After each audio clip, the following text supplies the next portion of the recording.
Rain hammers the glass like God's own wrath, while Tina Vale bleeds onto marble worth more than most people's lives. The man she loves stands over her with a gun, and the worst part? She finally understands why he hired her to kill him 6 months ago. Cho Jae-hyun isn't just Chicago's coldest tech billionaire. He's the mafia king who can't escape his throne. And Tina isn't just a maid. She's Nyx, the ghost assassin who failed the one contract that mattered. Now the mansion's burning, his grandmother's trap is springing, and the baby growing inside her is the only secret left between them. This is the story of how two killers tried to save each other from the monsters they were trained to become. If you're watching from your city tonight, drop a comment below telling me where you're from. I want to see how far this story travels. And hit that like button, because what comes next is going to hurt. Persian. The rain started 3 hours before Tina's world ended. She stood in the kitchen of the Cho estate with her hands submerged in dishwater that had gone cold, staring through the window at nothing while thunder cracked across Lake Michigan like bones breaking. The mansion sprawled behind her. 40 rooms of steel, glass, and silence so expensive it felt like violence. Somewhere upstairs, Cho Jae-hyun was playing Chopin on the Steinway Grand in the East Library, the melody threading through the halls like smoke from a gun nobody heard fire. She'd been working as his maid for exactly 5 months and 23 days. She'd been in love with him for 5 months and 22. The math was humiliating. Tina dried her hands and moved through the service corridors with the practiced invisibility of someone who'd spent years making herself disappear. At 28, she had the kind of face people forgot immediately. Sharp enough to be interesting, plain enough to vanish. Useful for a woman whose real name was attached to 17 confirmed kills across 4 continents and a file so classified that half the intelligence agencies hunting her didn't know she was a woman at all. Nyx. The name tasted like copper on her tongue. She'd buried that identity the day she walked through Jae-hyun's gates with forged references and a smile that promised nothing but competent silence. The plan had been simple. Get close, study his routines, wait for the perfect moment, then put a bullet through the brain of Chicago's most untouchable man and collect the $2 million her anonymous client had wired into escrow. Clean, professional, done. Except she'd made a mistake. She'd looked into his eyes. The piano fell silent. Tina paused in the hallway outside the library, her pulse doing something stupid and dangerous behind her ribs. Through the half-open door, she could see him sitting at the bench in a white shirt with the sleeves rolled to his elbows, ink-black hair falling across his forehead. The tattoos covering his arms, dragons and smoke and Korean script she couldn't read, looked like they were breathing in the lamplight. Cho Jae-hyun was 32 years old and moved through the world like a man carved from winter itself. Cold, beautiful, untouchable. Also, completely alone. That was the detail that had broken her. 4 months ago, she'd found him standing on the rooftop garden at 3 in the morning, staring at the skyline with the kind of stillness that came right before someone jumped. She'd brought him tea without asking, jasmine, the way he took it, and set it beside him without speaking. He'd looked at her then, really looked. "Do you ever feel," he'd said quietly, "like you're already dead, but your body hasn't figured it out yet?" She should have left, should have said something harmless and appropriate and vanished back into the service quarters. Instead, she'd answered honestly. Every single day. Something had shifted between them in that moment, some invisible wire pulled taut. Now Tina stood outside the library with her hands clenched into fists, trying to convince herself she could still finish the job. She'd killed men before. She'd killed men she liked. Hell, she'd killed a diplomat in Vienna while he was reading her poetry in 3 languages. This should be easy. It wasn't.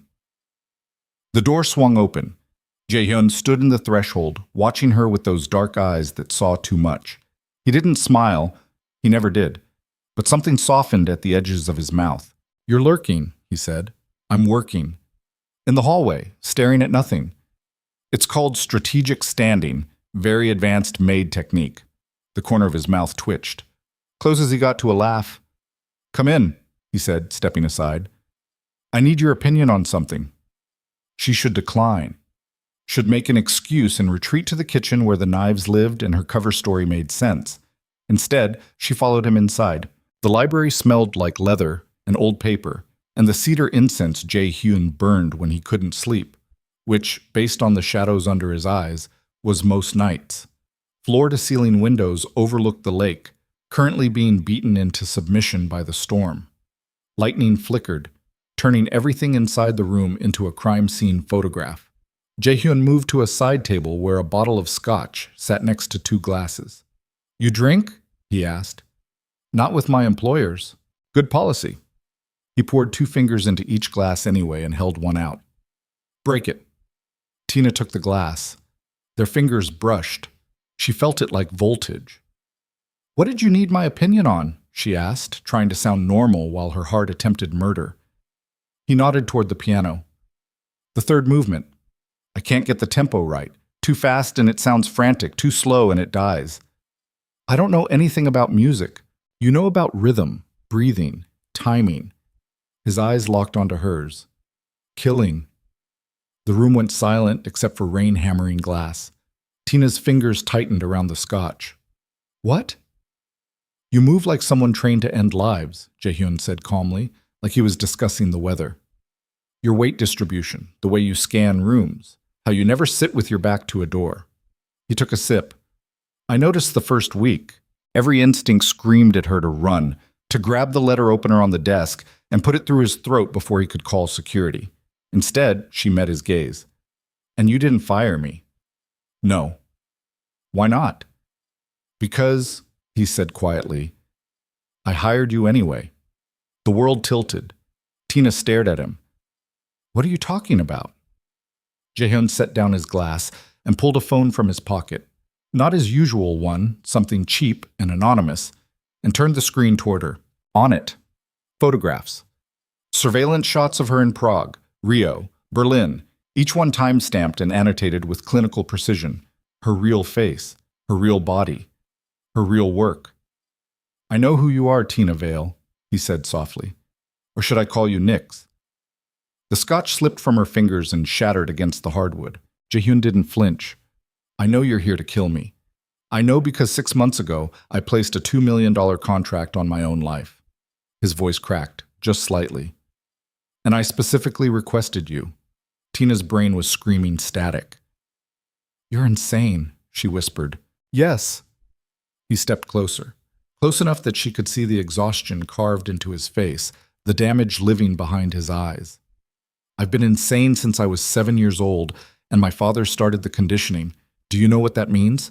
Psychological warfare designed to make disobedience physically impossible. They trained me like a dog, Tina, except dogs can run away."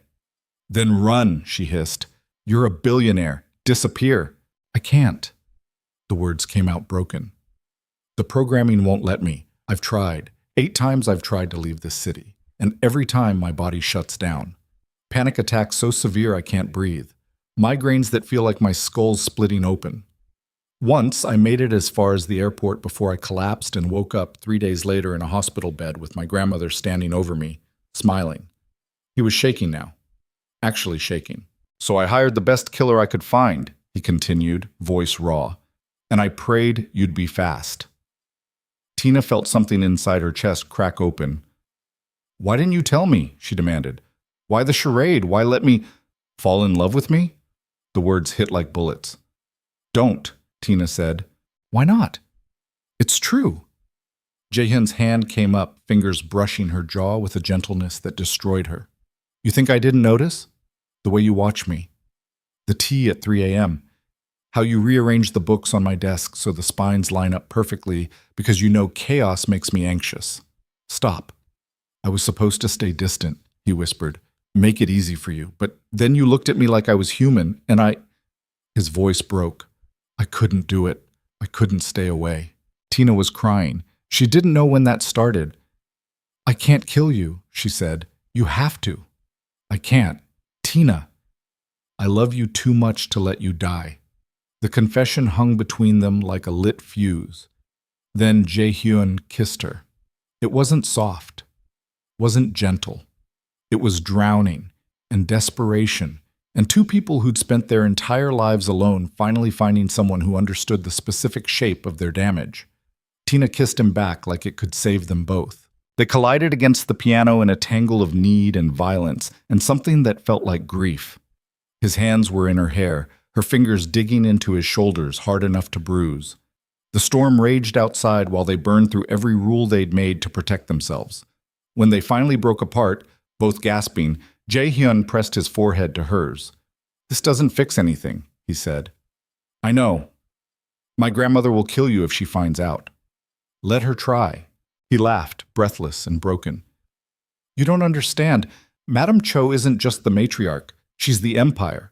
The syndicate answers to her, not me. I'm just the face she parades around to make it look legitimate." "Then we leave. Tonight. Right now." "I told you, I can't."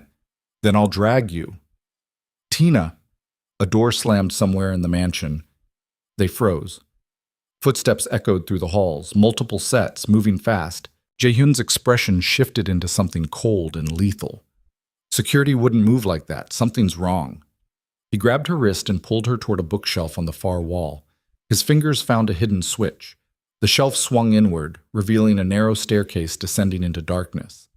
"What is this?" Tina demanded. "Insurance." He shoved a key into her hand. "If something happens to me, use this. It opens a safe deposit box at First Chicago Trust under the name James Wu. Everything you need is inside: buses, passports, cash, evidence against the syndicate. Jae-hyun, promise me." The footsteps were getting closer. "I promise," Tina whispered. He kissed her once more, quick and fierce, then pushed her toward the stairs. "Go. Don't come back up until—" The library door exploded inward. 6 men in tactical gear flooded the room with rifles raised. Not security, not police. Mercenaries. Jae-hyun moved instantly, grabbing the scotch bottle and hurling it at the nearest man's face. Glass shattered. The man went down screaming. "Run!" Jae-hyun shouted. But Tina was already moving. The assassin inside her, the one she'd tried to bury, woke up like a switch flipping. She grabbed the letter opener from the desk and drove it through the throat of the second man before he could raise his weapon. Blood sprayed hot across her face. 2 down. The remaining 4 opened fire. Jae-hyun hit the ground as bullets chewed through the piano, turning Chopin's instrument into splinters and screaming wire. Tina rolled behind the leather sofa, her mind calculating angles and distances with the cold precision of someone who'd survived worse. She came up firing the dead merc's pistol. 3 shots, 3 hits. Center mass. Professional. The 4th man got smart and threw a flashbang. The world turned white and silent. When Tina's vision cleared, Jae-hyun was gone. So were the bodies. And standing in the doorway, surrounded by a dozen more armed men, was a woman in a wheelchair with silver hair and eyes like frozen oil. Madame Cho. "Hello, dear," the old woman said pleasantly. "I see you've been busy." Tina raised the gun. "Where is he?" "Safe. For now." Madame Cho's smile could fillet steel. "Lower the weapon, child. You're talented, but you're not bulletproof. And I have questions." "I'm not answering anything." "Oh, I think you will." The old woman gestured.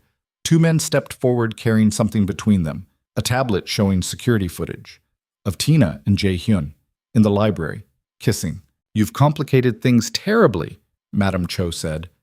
"My grandson was supposed to marry Yumi Nakamori next month, a union that would cement our alliance with the Nakamori Kai and expand our operations into the Pacific Corridor.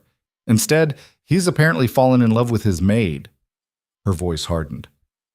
"Who also happens to be a professional killer. If you hurt him, I would never hurt my grandson. I've spent 30 years protecting him from his father's mistakes." She leaned forward. "But you, Miss Vale? You're a variable I didn't account for, and I don't like variables." Tina's finger tightened on the trigger. "Shoot me, and he dies," Madame Cho said calmly. "My men have orders. The moment my heart stops, Jae-hyun receives a bullet through the brain. So please, be smart." Tina lowered the gun. "Better." The old woman smiled. "Now, you're going to do exactly what I say. You'll continue working here. You'll smile. You'll serve tea. And when Jae-hyun marries Yumi in 4 weeks, you'll watch from the servants' gallery and remember that love is a luxury neither of you can afford. And if I refuse, then I'll have you killed, slowly, while Jae-hyun watches. Madame Cho's eyes glittered. Do we understand each other? Tina said nothing. Excellent. Oh, and Miss Vale? The old woman's smile widened. The wedding is going to be spectacular. I've invited everyone who matters, all the families, all the rivals. It'll be the social event of the year. Something in her tone made Tina's blood freeze. What are you planning? She whispered. What I've always planned, dear. Survival. Madame Cho gestured to her men. Take her back to her quarters, and post guards. We wouldn't want her getting any ideas about heroic rescues.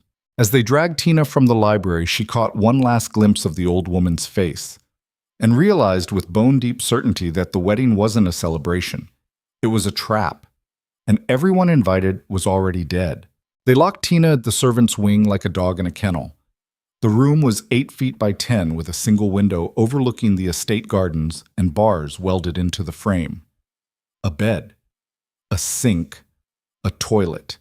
The kind of space designed to strip away dignity 1 hour at a time. 2 guards stood outside her door. Rotating shifts, never the same faces twice, and cameras watched from every corner with red eyes that never blinked. She'd been there for 6 days. 6 days without seeing Jae-hyun, without knowing if he was alive or already buried somewhere in the lake, with concrete shoes and a bullet in his skull. The not knowing was worse than any torture. Tina sat on the edge of the bed with her knees pulled to her chest, staring at the wall where she'd scratched a timeline into the plaster with a stolen screw. 28 days until the wedding. 28 days to figure out what Madame Cho was planning and how to stop it without getting everyone she cared about killed. The problem was simple. She cared about exactly one person, and he was somewhere in this mansion being God knows what while she rotted in a cell. The lock clicked. Tina was on her feet instantly, every muscle coiled tight. The door swung open and a woman stepped inside. Mid-20s, Japanese, beautiful in the way weapons are beautiful. Sharp, precise, lethal. She wore a white cocktail dress that probably cost more than Tina's entire year's salary, and smiled like she knew exactly how uncomfortable that made her. You must be the assassin, the woman said pleasantly. I'm Yumi Nakamori, the bride. Tina stared at her. Get out. No, I don't think I will. Yumi closed the door behind her and leaned against it, studying Tina with dark eyes that missed nothing. We should talk. I have nothing to say to you. Really? Not even about how you've been sleeping with my fiancé? The words landed like a slap. Tina's hands clenched into fists. I don't know what you're talking about. Please. Madame Cho showed me the security footage, the library, the kiss scene, very romantic, also very stupid. Yumi's expression didn't change. You're in love with him. And you're not. Of course not. I've met Jae-hyun exactly 3 times, and 2 of those were business dinners where he barely spoke. This marriage isn't about love. It's about power, territory, money. She tilted her head. You knew that, right? Or did you actually believe he was free to choose? Tina wanted to hit her, wanted to wipe that calm, controlled expression off her face and make her hurt the way everything inside Tina was hurting. Instead, she forced herself to breathe. Why are you here? Because we have a common problem, Yumi said. Madame Cho is going to use this wedding to start a war, a real one. She's invited every major syndicate in North America under the guise of celebration, but what she's actually doing is setting up a massacre. How do you know that? Because my father told me. Yumi's voice hardened. He received intelligence 3 days ago from an inside source. During the reception, Madame Cho plans to assassinate the heads of the Bratva, the Sinaloa cartel, and the Triad leadership. She'll blame it on my family. The Nakamori-kai will be destroyed, and the Cho syndicate will expand into the vacuum. Tina's mind raced. That's insane. She'd ignite a continent-wide war. Yes, but she'd also consolidate power like nothing we've seen in 50 years. The survivors would fall in line or be eliminated. Yumi pushed off the door and stepped closer. My father wants me to stop it. He sent me here with instructions to kill Madame Cho before the ceremony. Then why haven't you? Because I can't get close enough. She's surrounded by security, and I'm being watched constantly. Yumi's eyes locked onto Tina's. But you? You're already inside. You know this mansion. You know how to kill. I'm locked in a cell. For now. But in 3 days, they're moving you to the main house to resume your duties. Madame Cho wants everything to look normal, stable. She needs the staff functioning for the wedding preparations. Yumi pulled something from her clutch, a small silver key. This opens the service elevator to the private quarters, 3rd floor, east wing. That's where she sleeps. Tina stared at the key like it might bite her. "Why would you trust me with this?" she asked quietly. "Because you love him," Yumi said simply. "And people in love do desperate, stupid things. I'm counting on that." "What do you get out of this?" "My family survives. The war doesn't happen. And Jae-hyun," she paused, "Jae-hyun gets to live without being a puppet." "You don't even know him." "No. But I know what it's like to be a weapon your family points at enemies." Yumi's expression softened, just slightly. "I've been trained since I was 6 years old. Martial arts, poisons, seduction. Everything a good daughter needs to serve the clan. So trust me when I say I understand exactly what he's going through." She pressed the key into Tina's palm. 3 days, Yumi said. "After that, we're out of time." Then she was gone. Tina stood alone at the cell, staring at the key in her hand and wondering if she'd just been recruited into a suicide mission or handed the only chance she'd ever get to save the man she loved. Probably both. They released her on the 8th day. No explanation, no ceremony, just 2 guards unlocking the door and gesturing for her to follow them back to the main house like the last week hadn't happened. Tina walked through the corridors with her head down and her pulse hammering, waiting for the trap to spring. But nothing happened. The estate looked exactly the same. Marble floors polished to mirrors, artwork worth millions hanging on walls, silence so thick it felt like drowning. The head housekeeper, Mrs. Chen, met her in the kitchen with a clipboard and a look that could freeze blood. "You're back on rotation," the older woman said curtly. "Same duties, same schedule, but you'll be working the main floor exclusively. No access to the private wings without direct orders." "Understood." "And Miss Vale?" Mrs. Chen's eyes narrowed. "Whatever you think you're doing here, don't. This house eats people like you for breakfast." Tina just nodded.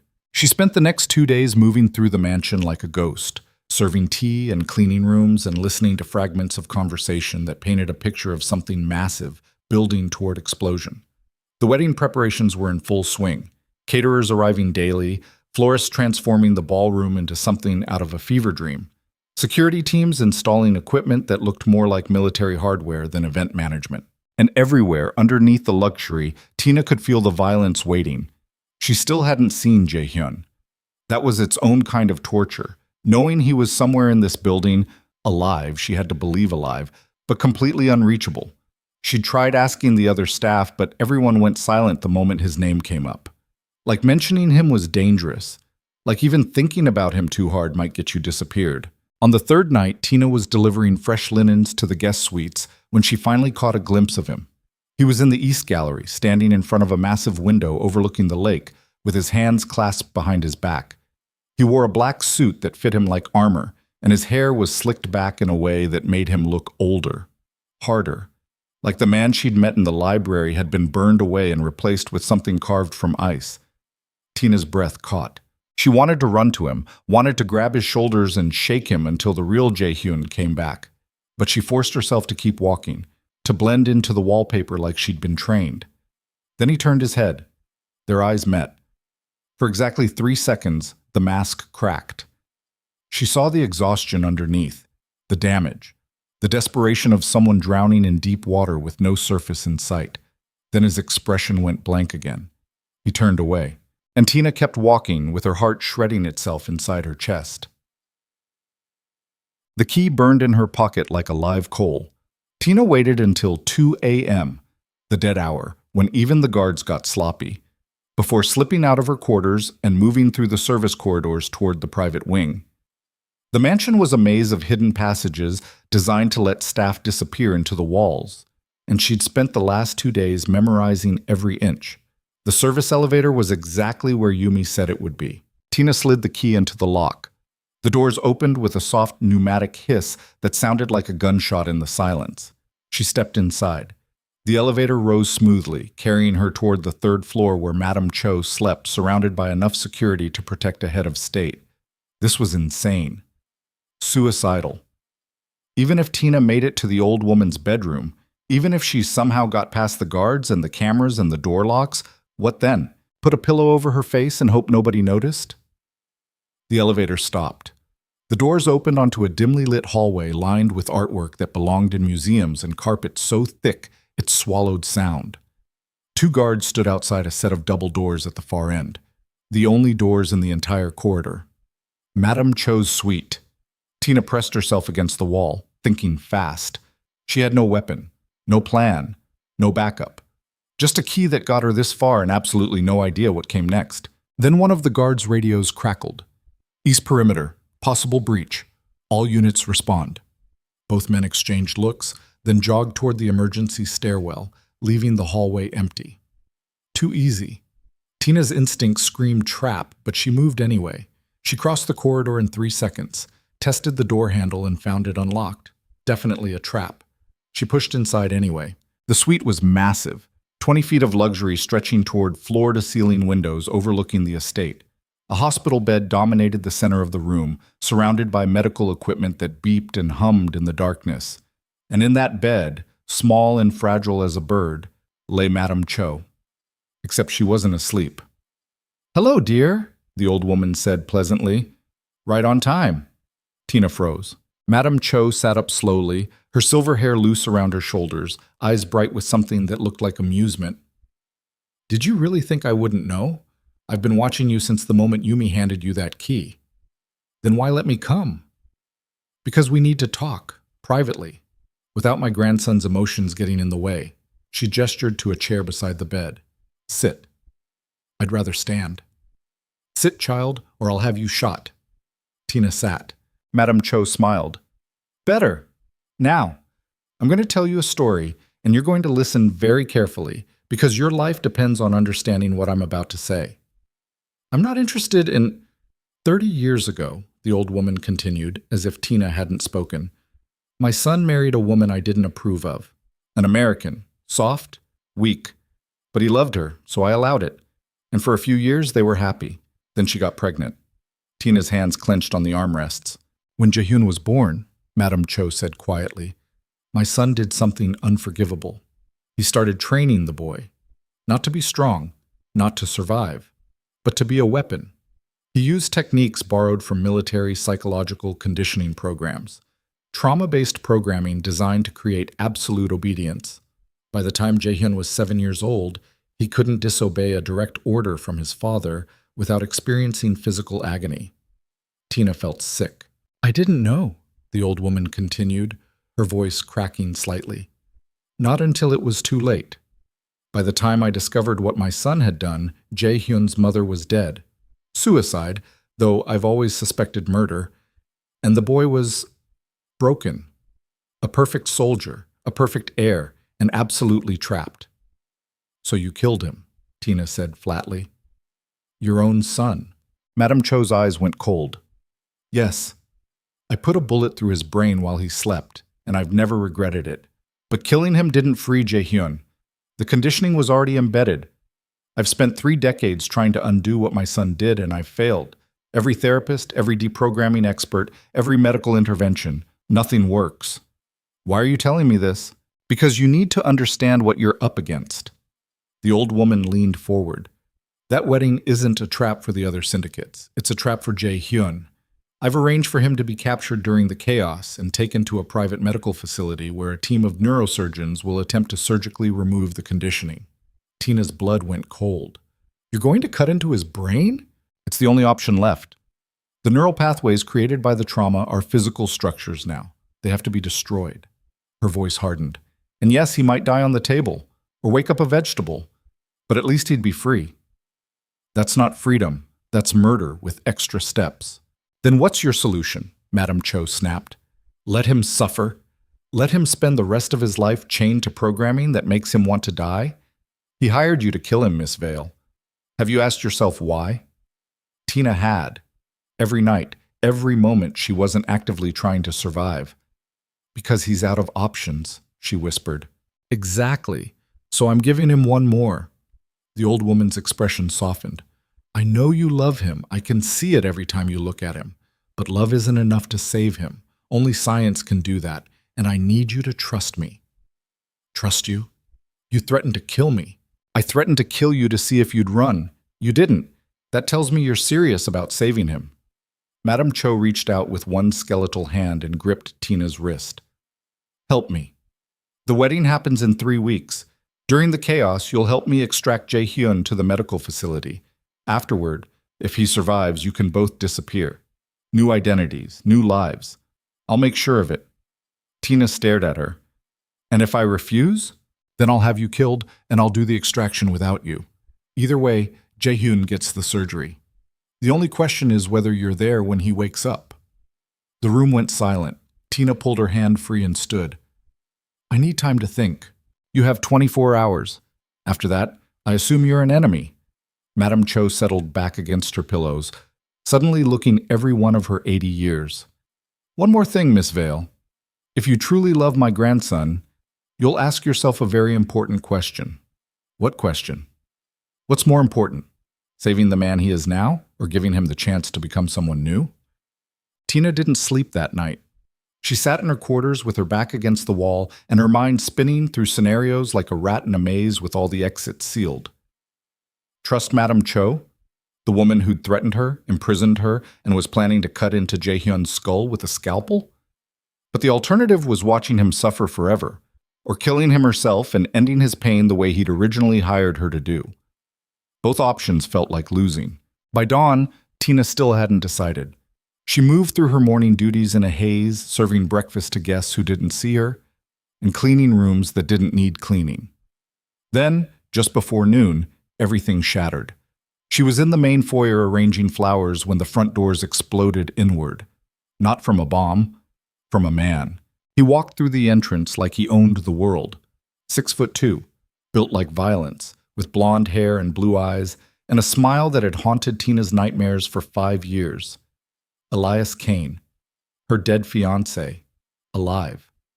Tina's vision tunneled. The vase slipped from her hands and shattered across marble, spraying water and lilies everywhere. Elias saw her. His smile widened. "Hello, Nix," he said pleasantly. "Miss me?" She ran, not away from him, toward the service corridors, toward weapons, toward anything that might give her an advantage because she knew with bone-deep certainty that whatever Elias was doing here, it ended with blood on the walls. He caught her in the kitchen. One moment she was reaching for a knife block, the next she was slammed face first against the industrial refrigerator with his forearm across the back of her neck. "Easy," Elias murmured in her ear. "We're not enemies anymore."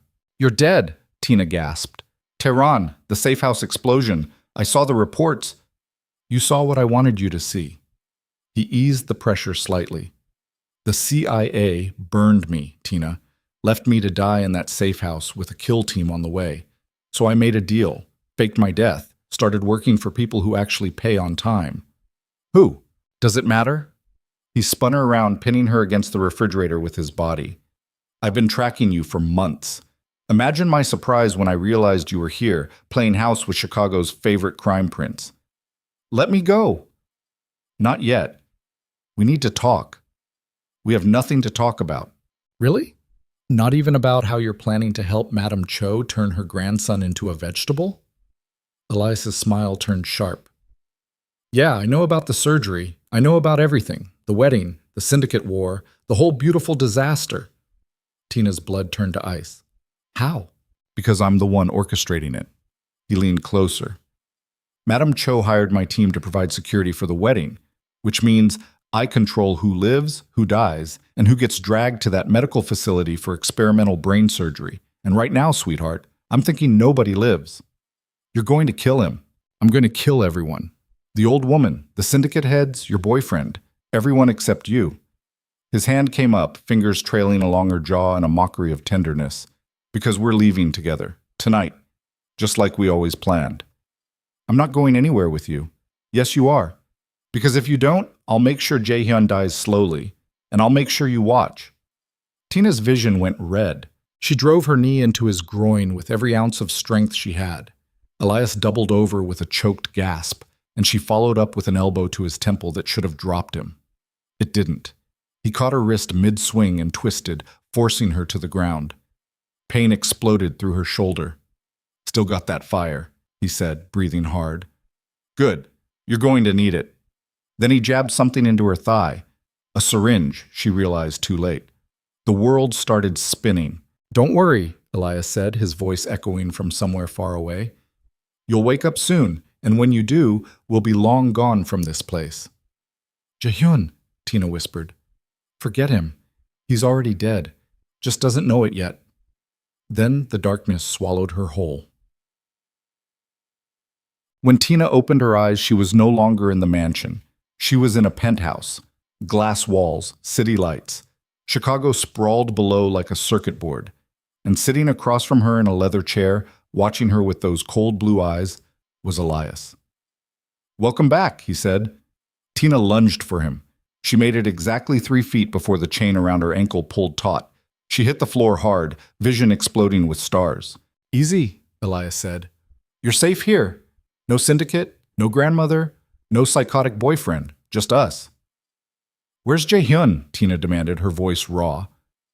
"Still at the estate, for now." He stood and walked to a laptop on the coffee table, turning the screen toward her. "But you should see this." Security footage filled the display. It showed Jaehyun in what looked like his private office, talking to someone off camera. The angle was wrong, the lighting harsh, but his face was clearly visible, and he was smiling. "This was recorded yesterday," Elias said. "Watch." On the screen, Jaehyun's lips moved. No audio, but Tina could read the shape of the words. "The assassin is no longer a problem. Kill her whenever you want." Tina's heart stopped. "No," she whispered. "Oh, yes. Turns out your boyfriend's been playing you from the start. The whole 'I hired you to kill me' story? Beautiful misdirection. What he actually did was hire me to eliminate the one person who could expose his operation to the feds." Elias crouched beside her. "You, Nix. He marked you for death 6 months ago. Everything else, the romance, the tea, the late-night confessions, was just him keeping you close until I could get into position." "You're lying." "Am I? Then explain why he never told you about the medical facility, or why Madame Cho waited until now to reveal her plan, or why, in that footage, he looked so damn happy about ordering your execution." Tina stared at the screen, at Jaehyun's smile, at the cold calculation in his eyes. It looked real. It looked exactly like the monster he'd claimed to be. "I don't believe you," she said, but her voice cracked. "You don't have to believe me. Believe the evidence." Elias pulled out his phone and showed her more footage, financial records, encrypted messages, surveillance photos documenting months of planning. Jaehyun's been working with his grandmother the whole time. The wedding, the massacre, it's all real. But you were never part of the endgame. You were just bait to draw out any remaining intelligence operatives who might be watching him. Stop.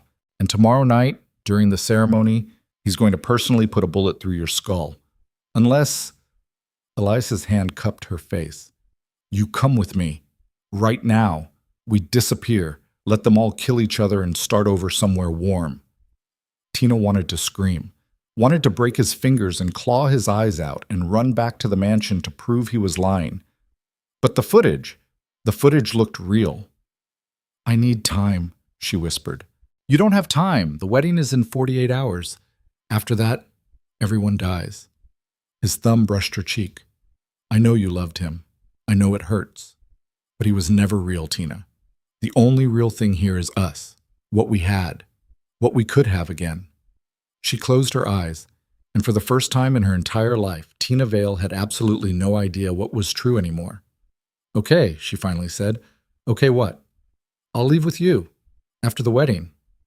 After I see him one last time." Elias studied her face for a long moment. Then he smiled and unlocked the chain around her ankle. "Smart girl. Get some rest. We've got a long night ahead." He left her alone in the penthouse with the city lights and the footage looping endlessly on the laptop screen. Tina watched it 27 times, and by the 28th, she'd spotted the edit. The frame glitch at 0:47, the audio desync, the way Jaehyun's pupils didn't quite match the lighting. The footage was fake, which meant Elias was lying, which meant Jaehyun was still in danger, which meant Tina had exactly one move left. She walked to the window and looked down at the city 40 stories below. Then she turned back to the laptop and did something she hadn't done since leaving the intelligence world 5 years ago. She sent out a distress signal. 3 minutes later, her old handler responded with 4 words. Extraction team en route. Tina smiled. She wasn't going to the wedding as a prisoner. She was going as a weapon. And everyone who'd tried to use her was about to discover exactly how dangerous a ghost could be when you forgot she was trained to kill.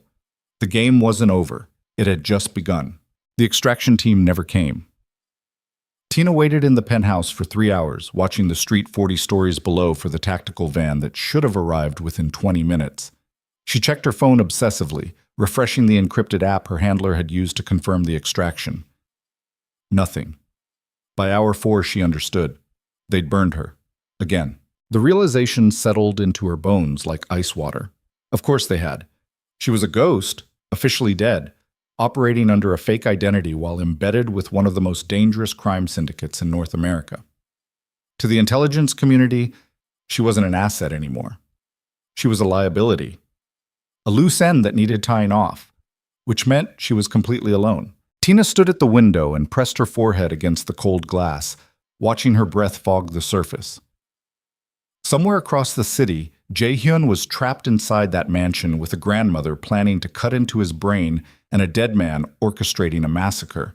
And she had no weapons, no backup, and less than 48 hours to stop it all from burning down. The door opened behind her. Tina spun, every muscle coiling for violence. Elias walked in carrying takeout bags and coffee, looking relaxed, comfortable, like he hadn't kidnapped her and shown her manipulated footage designed to shatter what little hope she had left. "Hungry?" he asked pleasantly. "Go to hell." "Already been. Didn't like the weather." He set the bags on the counter and pulled out containers of Thai food that smelled good enough to make her stomach betray her. "You should eat. Long day ahead." "I'm not hungry." "Yes, you are. I can hear your stomach from here." He pushed a container toward her.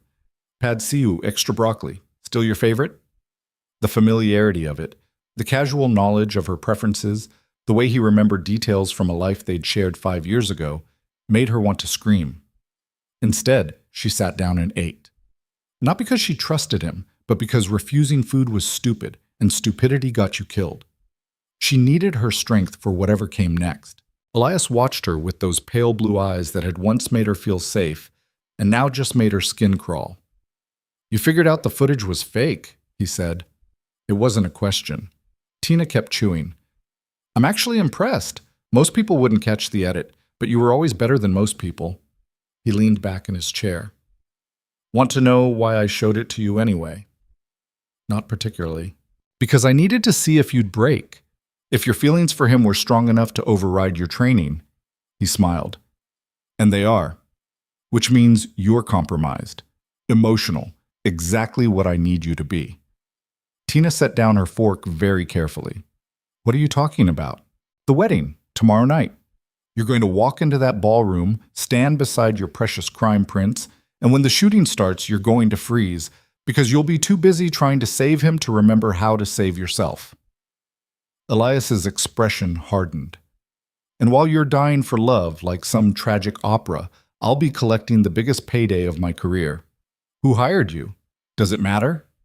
"It matters to me." He studied her for a long moment, then shrugged. "The Bratva. They want the Cho syndicate destroyed and Chicago opened up for expansion. Madame Cho's massacre plan? They know about it. They're counting on it. Because while everyone's focused on the ceremony, my team is going to hit the syndicate's data servers, financial accounts, and operational infrastructure. By the time the smoke clears, the Cho empire will be a crater." Tina's mind raced. "And Jae-hyun? Collateral damage. The Bratva doesn't care if he lives or dies as long as the syndicate burns." Elias leaned forward. "But I care about you. Which is why I'm offering you one last chance. Walk away. Tonight. With me. Let them all destroy each other and start fresh somewhere the past can't find us. You don't love me." "No. But I remember loving you. That has to count for something." "It doesn't." His jaw tightened. "Then you're going to die tomorrow night, and I'm not going to save you." "I'm not asking you to." They stared at each other across the table while the city hummed below, and everything Tina had ever fought for crumbled into ash. Finally, Elias stood. Get some sleep. I'll have someone bring you clothes in the morning. Something nice. You should look good for your funeral. He left her alone in the penthouse with the chain-free ankle and the knowledge that she had approximately 16 hours to figure out how to stop a war, save a man who might already be dead, and survive a massacre orchestrated by the only person she'd ever trusted before Jae-hyun. No pressure. Tina didn't sleep. She spent the night systematically searching the penthouse for anything useful: weapons, communication devices, structural weaknesses, anything that might give her an advantage. What she found instead was a laptop tucked into a drawer in the bedroom closet. Not Elias's main computer, something older, a backup unit that hadn't been properly wiped. Tina booted it up and spent 3 hours cracking the password using techniques she'd learned from a Russian hacker in Prague who taught her how to break military-grade encryption while drunk on vodka. When the files finally opened, she understood why Elias had kept this machine. It was his insurance policy. Every job, every contract, every kill documented with clinical precision, photos, dates, financial transactions. And buried in a folder labeled Chicago, she found blueprints of the Cho estate marked with entry points, security camera blind spots, and a detailed timeline of tomorrow's massacre. But that wasn't what made her blood freeze. What made her blood freeze was the second folder, labeled Nick's Protocol. Inside, surveillance photos of her, hundreds of them, taken over the last 6 months while she'd been working at the mansion, sleeping, eating, walking the grounds. And in several, kissing Jae-hyun in the library. Each photo was annotated with timestamps and threat assessments. And at the bottom of the folder, a single document titled Final Solution. Tina opened it with shaking hands. Subject: Nix, Tina Vale. Status: active liability. Recommendation: termination during Chicago operation. Method: sniper fire during ceremony chaos. Make it look like syndicate crossfire. Client, Bratva, has approved additional 500,000 bonus for confirmed kill. Personal note: she was always too soft for this work. Better to end it clean. The words blurred. Tina closed the laptop very carefully and sat on the edge of the bed, staring at nothing, while her mind processed what she'd just read. Elias wasn't offering her escape. He was walking her to her execution. Every word, every gesture, every offer to run away together. All of it designed to keep her compliant and controllable until he could put a bullet through her skull and collect his bonus. The man she'd almost married 5 years ago had never loved her. He'd been waiting for permission to kill her. Something inside Tina cracked, not broke, not shattered, cracked, and through that crack, something older and colder began seeping out. The part of her that had survived 3 assassination attempts, a bombing, and a knife fight in a Bangkok basement. The part that had earned the name Nix by being willing to do things other operatives wouldn't. The part that knew exactly how to kill someone and make it look like an accident. Tina stood up, walked to the bathroom, and stared at her reflection in the mirror. Her face looked the same. Brown hair, brown eyes, unremarkable features. But the person looking back at her wasn't the maid anymore. Wasn't the woman in love. She was the ghost. And ghosts didn't forgive. But morning came with false brightness. Elias's associate, a woman with dead eyes and tactical gear, arrived at 9 a.m. with a garment bag containing a black cocktail dress, heels, and jewelry that probably cost more than Tina's entire year's salary. "Boss says wear this," the woman said flatly. "Car leaves at 6. Tina took the bag without comment. The woman left. Tina laid out the dress on the bed and studied it with a professional's eye. Designer label, expensive fabric, and most importantly, no weapons. Elias had thought of everything, even down to making sure she'd be unarmed and vulnerable when the shooting started.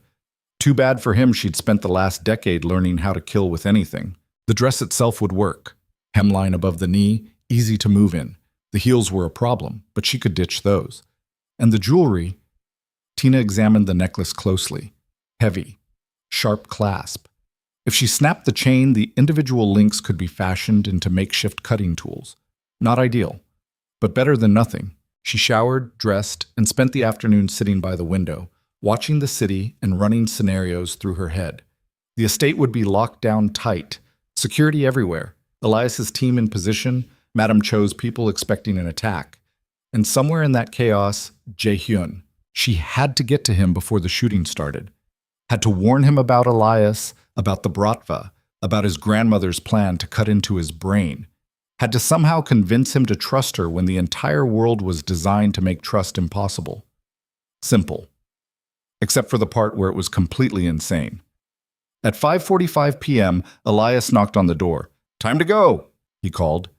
Tina stood, smoothed down the dress, and checked her reflection one last time. She looked like someone going to a wedding. She felt like someone going to war. The door opened. Elias stood there in a tuxedo that fit him like a weapon, looking every inch the professional killer playing dress-up as a gentleman. His eyes traveled over her, clinical and cold. "Beautiful," he said, almost a shame. "Almost?" "Business is business." He offered his arm. "Shall we?" Tina took it. They rode the elevator down in silence. The lobby was marble and steel, elegant enough to make you forget you were standing in a building owned by Russian organized crime. A black town car waited at the curb, engine running. The driver didn't look at them. Tina slid into the back seat. Elias followed. The door closed with a soft thunk that sounded like a coffin lid. "Here's how this plays out," Elias said as the car pulled into traffic. "We arrive at the estate at 6:30. Ceremony starts at 7. During the reception, approximately 8:15, my team initiates. You'll feel the first shots from the East Gallery.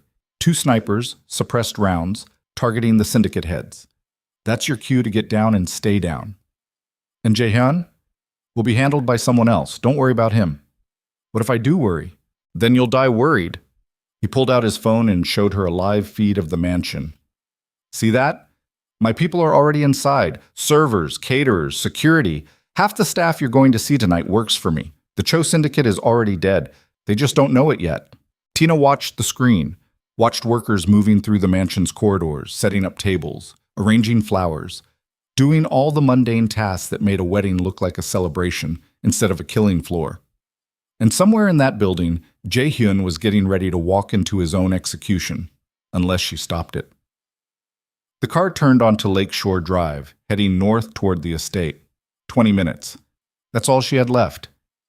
"Can I ask you something?" Tina said quietly. Elias glanced at her. "Sure." "When did you decide to kill me? Before Tehran or after?" He was silent for a long moment. Then, "Before. The engagement was cover. You were always the job." "Who hired you?" "Does it matter?" "It matters to me. Your own agency. CIA wanted you gone. You knew too much about their black operations in Southeast Asia, so they hired me to make it look like Tehran went bad." He smiled without warmth. "I was supposed to detonate the safe house with both of us inside, but I got a better offer from the bratva. More money. More freedom. So I faked my death and let the agency think you'd gone rogue." Tina's hands clenched in her lap. "You ruined my life. I gave you a new one. You should be thanking me." "For what?" "For teaching you that love is a weapon people use to control you." His hand reached over and covered hers. "The difference between us, Tina, is that I learned that lesson early. You're still learning." She looked down at his hand, at the familiar calluses, the scar across his knuckles from a knife fight in Istanbul. Then she smiled. "You're right," she said softly. "I am still learning," and drove the sharpened necklace clasp through his thigh. Elias screamed. The car swerved. Tina was already moving. She grabbed the back of the driver's headrest and slammed her heel into the base of his skull. The man slumped forward. The car veered toward the guardrail. She lunged over the seat, grabbed the wheel, and yanked hard. They spun across 3 lanes of traffic in a shriek of rubber and horns. The car clipped a sedan, bounced off a truck, and careened toward the lakefront. Tina kicked open the door and threw herself out. She hit the pavement rolling, the cocktail dress shredding, skin tearing off her shoulders and arms as she tumbled across asphalt. Pain exploded through her body in waves. Behind her, the town car smashed through the guardrail and plunged into Lake Michigan. Tina pushed herself to her knees, gasping, bleeding, watching the car sink into black water. Then she started running. She stole a bicycle from a college student on the lakefront path. The kid protested. Tina shoved him aside and pedaled north like her life depended on it. which it did. Her dress was ruined, her arms were bleeding, her entire body felt like it had been fed through a wood chipper. But she was alive. And she had maybe 10 minutes before Elias's team realized she'd escaped. The Cho estate loomed ahead, lit up like a palace. Cars lined the driveway. Bentleys, Rolls-Royces, armored SUVs belonging to crime lords from across the continent. The wedding of the decade was about to begin. And Tina was about to crash it covered in blood and wearing a shredded cocktail dress. Perfect. She ditched the bike in the trees and approached the estate from the east side, moving through shadows like she'd been trained. Security was tight but predictable. Guards at the gates, patrols on the grounds, cameras covering obvious approaches. But Tina knew something they didn't. She knew where the service entrance was. The one staff used when deliveries came late at night. The one that wasn't on any official blueprint because it had been added during renovations 30 years ago and never properly documented. The one Jae-hyun had shown her 3 months ago when she'd asked about the mansion's history. She found the door hidden behind ivy and punched in the code he'd mentioned. His mother's birthday, he'd said, the one thing his father never erased. The lock clicked. Tina slipped inside. The service corridor was empty. Music drifted from the ballroom above. String quartet, champagne glasses clinking, the sound of wealth celebrating itself. She moved fast, staying low, following the path she'd memorized during her months working here. She had to find Jae-hyun before the shooting started. Had to warn him. A hand grabbed her from behind and slammed her against the wall. Yumi Nakamori stared at her with wide eyes. What the hell happened to you? The bride demanded. Where's Jae-hyun? Upstairs, getting ready. Tina, you're bleeding. I know. Listen to me. The wedding is a trap. Elias Kane is working for the Bratva. They're going to kill everyone during the reception and make it look like syndicate warfare. We have maybe 15 minutes before it starts. Yumi's expression went cold. How many shooters? At least 6 inside, maybe more outside as backup. Positions? East gallery, kitchen entrance. I don't know the rest.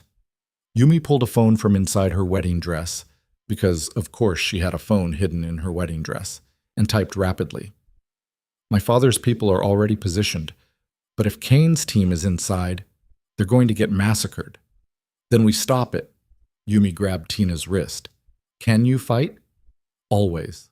Good, because I have weapons stashed in the bridal suite, and we're about to turn this wedding into a war zone. They ran through the corridors together, the assassin and the bride, both covered in blood now, both moving with the lethal grace of women trained to kill. The bridal suite was on the 3rd floor, accessible via a private staircase that bypassed the main ballroom. Yumi kicked open the door. Inside, spread across the bed like an arsenal catalog, were enough weapons to arm a small military unit. Pistols, knives, tactical gear, body armor. I don't do anything unprepared, Yumi said grimly. Tina grabbed a Glock, checked the magazine, and shoved 2 spare mags into what was left of her dress. The weight felt good. Familiar. Like coming home after being lost for too long. Where's Jae-hyun? She asked. East wing, private dressing room. But Tina... Yumi hesitated. There's something you need to know. Tell me fast. His grandmother moved up the surgery. It's happening tonight, after the ceremony. They're taking him directly from the ballroom to the medical facility. Tina's blood went cold. Why? Because she knows about Kane, about the Bratva, about everything. And she's decided that the only way to save Jae-hyun is to complete the operation before the shooting starts. Yumi's expression was grave. She's gambling that the chaos will provide cover for the extraction. That's insane. That's survival. Tina stared at her. You knew. This whole time, you knew about the surgery. Yes. And you didn't tell me. Because I wasn't sure whose side you were on. Yumi loaded her own weapon with practiced efficiency. But now I am. So here's the deal. We stop Kane's people. We survive the massacre. And then we decide together what happens to Jae-hyun. Deal? It wasn't a deal. It was a suicide pact. Tina nodded anyway. Deal. They moved back into the corridor, weapons ready, 2 women dressed for a wedding and armed for war. The string quartet was playing something classical and beautiful. Guests were laughing. The ceremony was about to begin. And somewhere in this mansion, Cho Jae-hyun was being dressed up like a sacrificial lamb, while his grandmother prepared to cut into his brain and everyone he'd ever known prepared to kill each other. Tina and Yumi reached the East Wing corridor just as the first gunshot echoed through the mansion. Then all hell broke loose. The windows exploded inward in a shower of glass. Screams erupted from the ballroom, more gunfire, automatic weapons, professional shooters, the sound of a coordinated assault tearing through the estate like a hurricane. "They started early," Yumi hissed. "Kane must have known we'd try something. Then we adapt. You get Jae-hyun. I'll hold the corridor. Yumi, Iki." "Go!" Tina ran. The East Wing was chaos. Guards were scrambling, guests were screaming, and smoke was already filling the hallways from flash grenades. She could hear Elias's voice over someone's radio. He'd survived the crash, of course he had. Men like him always survived. Barking orders to his team. "Target the syndicate heads first, then the old woman. The heir is secondary, and if you see Nix, put her down." Nix. The name echoed in her skull like a bell. Tina kicked open the dressing room door. Jae-hyun stood in front of a mirror, half dressed in a tuxedo, staring at his reflection like he was already dead. Two of Madame Cho's guards flanked him, weapons drawn. He turned when she entered. Their eyes met. And for one perfect, terrible moment, the entire world stopped. "Tina," he whispered. Then the guards raised their guns. "She's not cleared," one of them said. "Madame's orders. Nobody sees the heir until after—" Tina shot them both. Center mass, professional, clean. They dropped. Jae-hyun stared at her like she'd just torn open reality itself. "We're leaving," Tina said. "Right now. Before your grandmother cuts into your brain and Elias Kane turns this mansion into a graveyard." "What are you talking about?" "Your grandmother is planning to surgically remove your conditioning. Tonight. She thinks it's the only way to save you, and she's wrong. The procedure will kill you or destroy you, and I'm not letting that happen." "Tina, you don't understand. I understand that I love you. I understand that you hired me to kill you because you thought you had no other options. And I understand that I'm done letting other people decide whether you live or die." She grabbed his hand. "So you're coming with me, and we're going to find a third option that doesn't involve brain surgery or bullets. There is no third option. Then we'll make one." More gunfire erupted somewhere below. The building shook. Something exploded. Probably a grenade. Jae-hyun looked at her bleeding arms, her shredded dress, her wild eyes. Then he smiled. Actually smiled. "Okay," he said quietly. "Okay?" "Okay." He grabbed a jacket from the chair and shrugged it on. "Where are we going?" "I have absolutely no idea." "Good. I'm tired of plans." They ran into the corridor together just as the East Wing ceiling collapsed. Tina grabbed Jae-hyun and threw them both through a doorway as tons of stone and steel came crashing down where they'd been standing. Dust filled the air. Screams echoed from every direction. And through the smoke, Madame Cho appeared. She sat in her wheelchair like a throne, surrounded by a dozen guards in full tactical gear, staring at Tina and Jae-hyun with those dead black eyes. "You disappoint me, Miss Vale," the old woman said calmly. "Get used to it. I gave you a chance to save him, and you chose to run instead." Madame Cho shook her head. "Foolish. The only foolish thing is thinking you can save someone by destroying them. Sometimes destruction is the only path to freedom." The old woman gestured. Her guards raised their weapons. "Take him. Kill her." Jae-hyun stepped in front of Tina. "No," he said. Madame Cho's expression didn't change. "Move aside, Jae-hyun." "No. I'm trying to save you by turning me into someone else. But I don't want to be someone else. I want to be the person she sees when she looks at me." His voice cracked. "Even if that person is broken. You'll die broken. Then I'll die myself." The old woman stared at her grandson for a long, silent moment. Then she raised one hand. Her guards lowered their weapons. "Go," Madame Cho said quietly. Jae-hyun blinked. "What?" "Go, both of you. There's an emergency exit through the wine cellar. It leads to a tunnel that opens near the lake. Take it. Disappear. And don't ever come back." "Grandmother, I spent 30 years trying to free you from your father's programming, and I failed. But perhaps—" her voice wavered slightly. "Perhaps I was trying to free you for myself instead of letting you choose freedom on your own terms." Tina stared at her. Why are you doing this? Because my grandson just made the first real choice of his entire life, and I'll be damned if I take that away from him now. Madame Cho turned her wheelchair toward the collapsing ballroom. You have 5 minutes before this building comes down. Use them wisely. Then she was gone, rolling toward the chaos like a general riding into her final battle. Jae-hyun grabbed Tina's hand. They ran. Down the service stairs. Through the kitchen where bodies lay bleeding and smoke choked the air. Into the wine cellar where $1,000 bottles shattered under their feet. The tunnel entrance was hidden behind a rack of vintage burgundy. Jae-hyun yanked it aside, revealing a steel door with a keypad. He punched in a code. 8 digits, his mother's birthday and death date combined. The door opened. They plunged into darkness. The tunnel was narrow, damp, lit by emergency lights that barely functioned. Water dripped from the ceiling, the walls pressed close. Somewhere above them, the mansion was tearing itself apart. They ran until their lungs screamed and their legs gave out and they couldn't run anymore. The tunnel ended at a rusted grate overlooking the lake. Jae-hyun kicked it open. They stumbled out onto rocky shore just as the Cho estate exploded behind them. The blast wave knocked them flat. Fire mushroomed into the sky, turning night into day. Glass and stone rained down across the grounds like a meteor storm.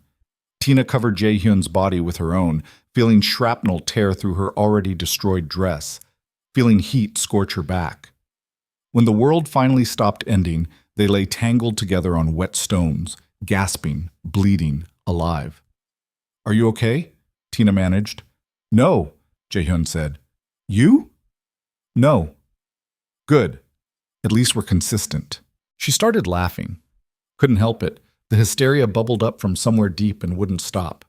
Jae-hyun joined her. They lay on the shore laughing like lunatics while the mansion burned and sirens wailed in the distance, and everything they'd ever known turned to ash.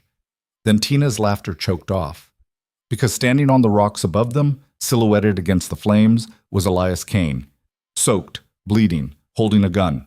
That was beautiful, he said. Really, very touching. But we're not done yet. He raised the weapon.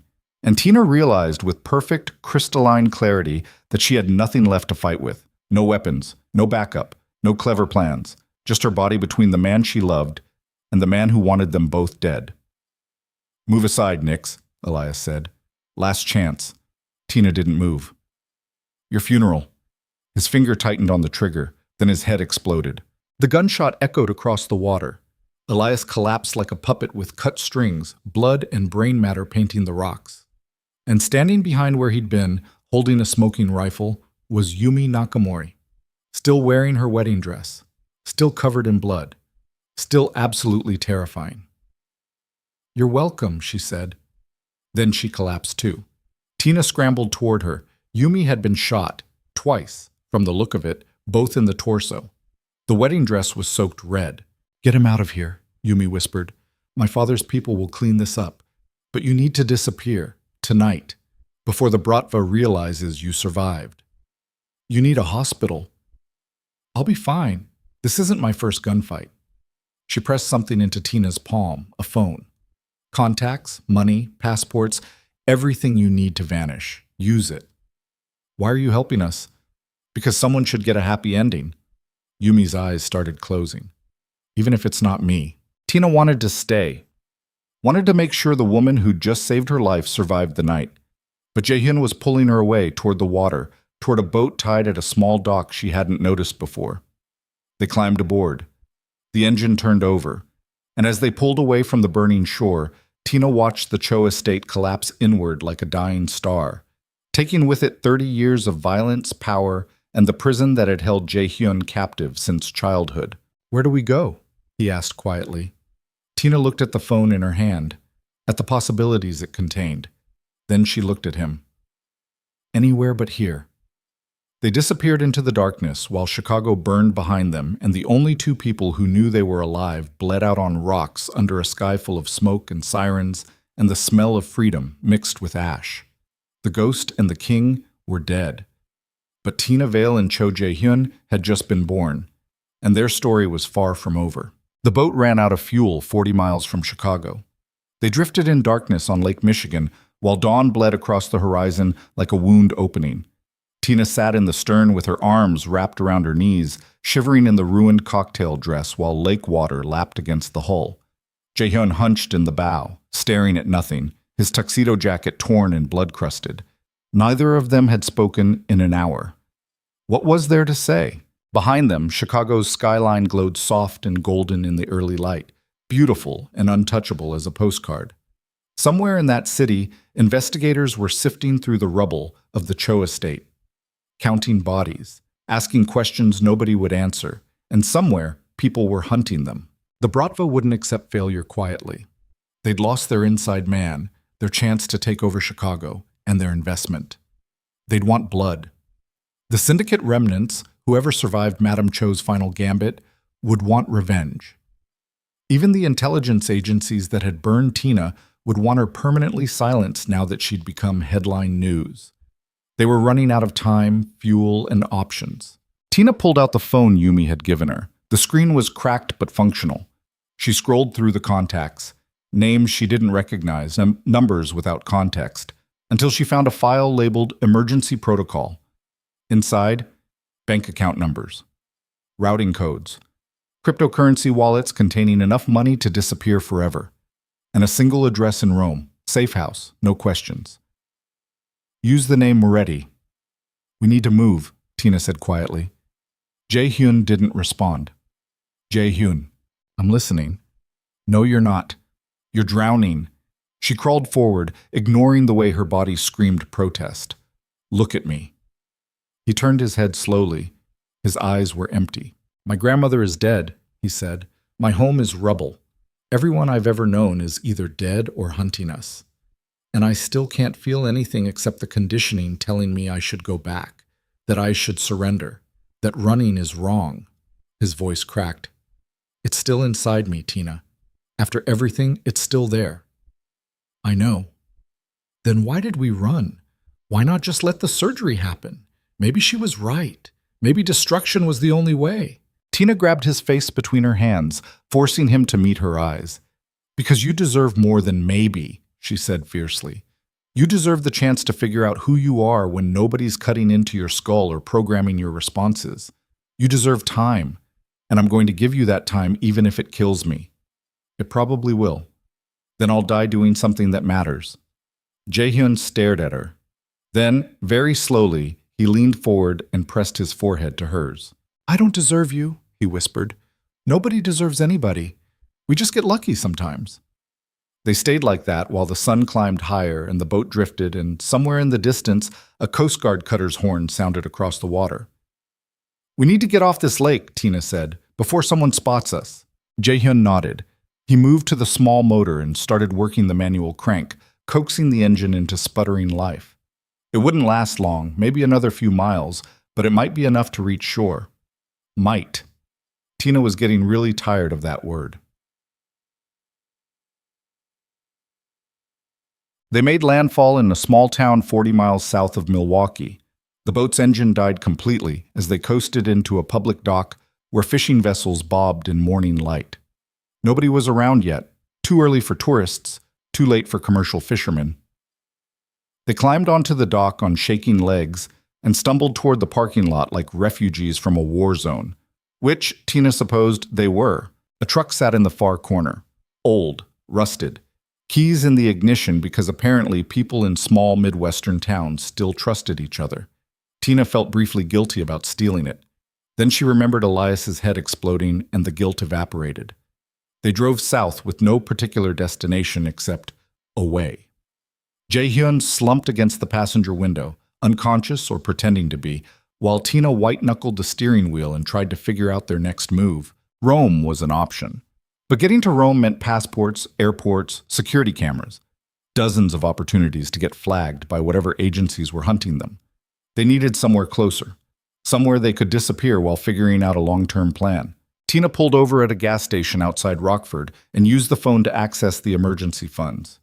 Yumi had been thorough. Multiple accounts, different currencies, all set up to be accessed anonymously. Within 5 minutes, Tina had transferred enough cash to a burner credit card to keep them alive for months.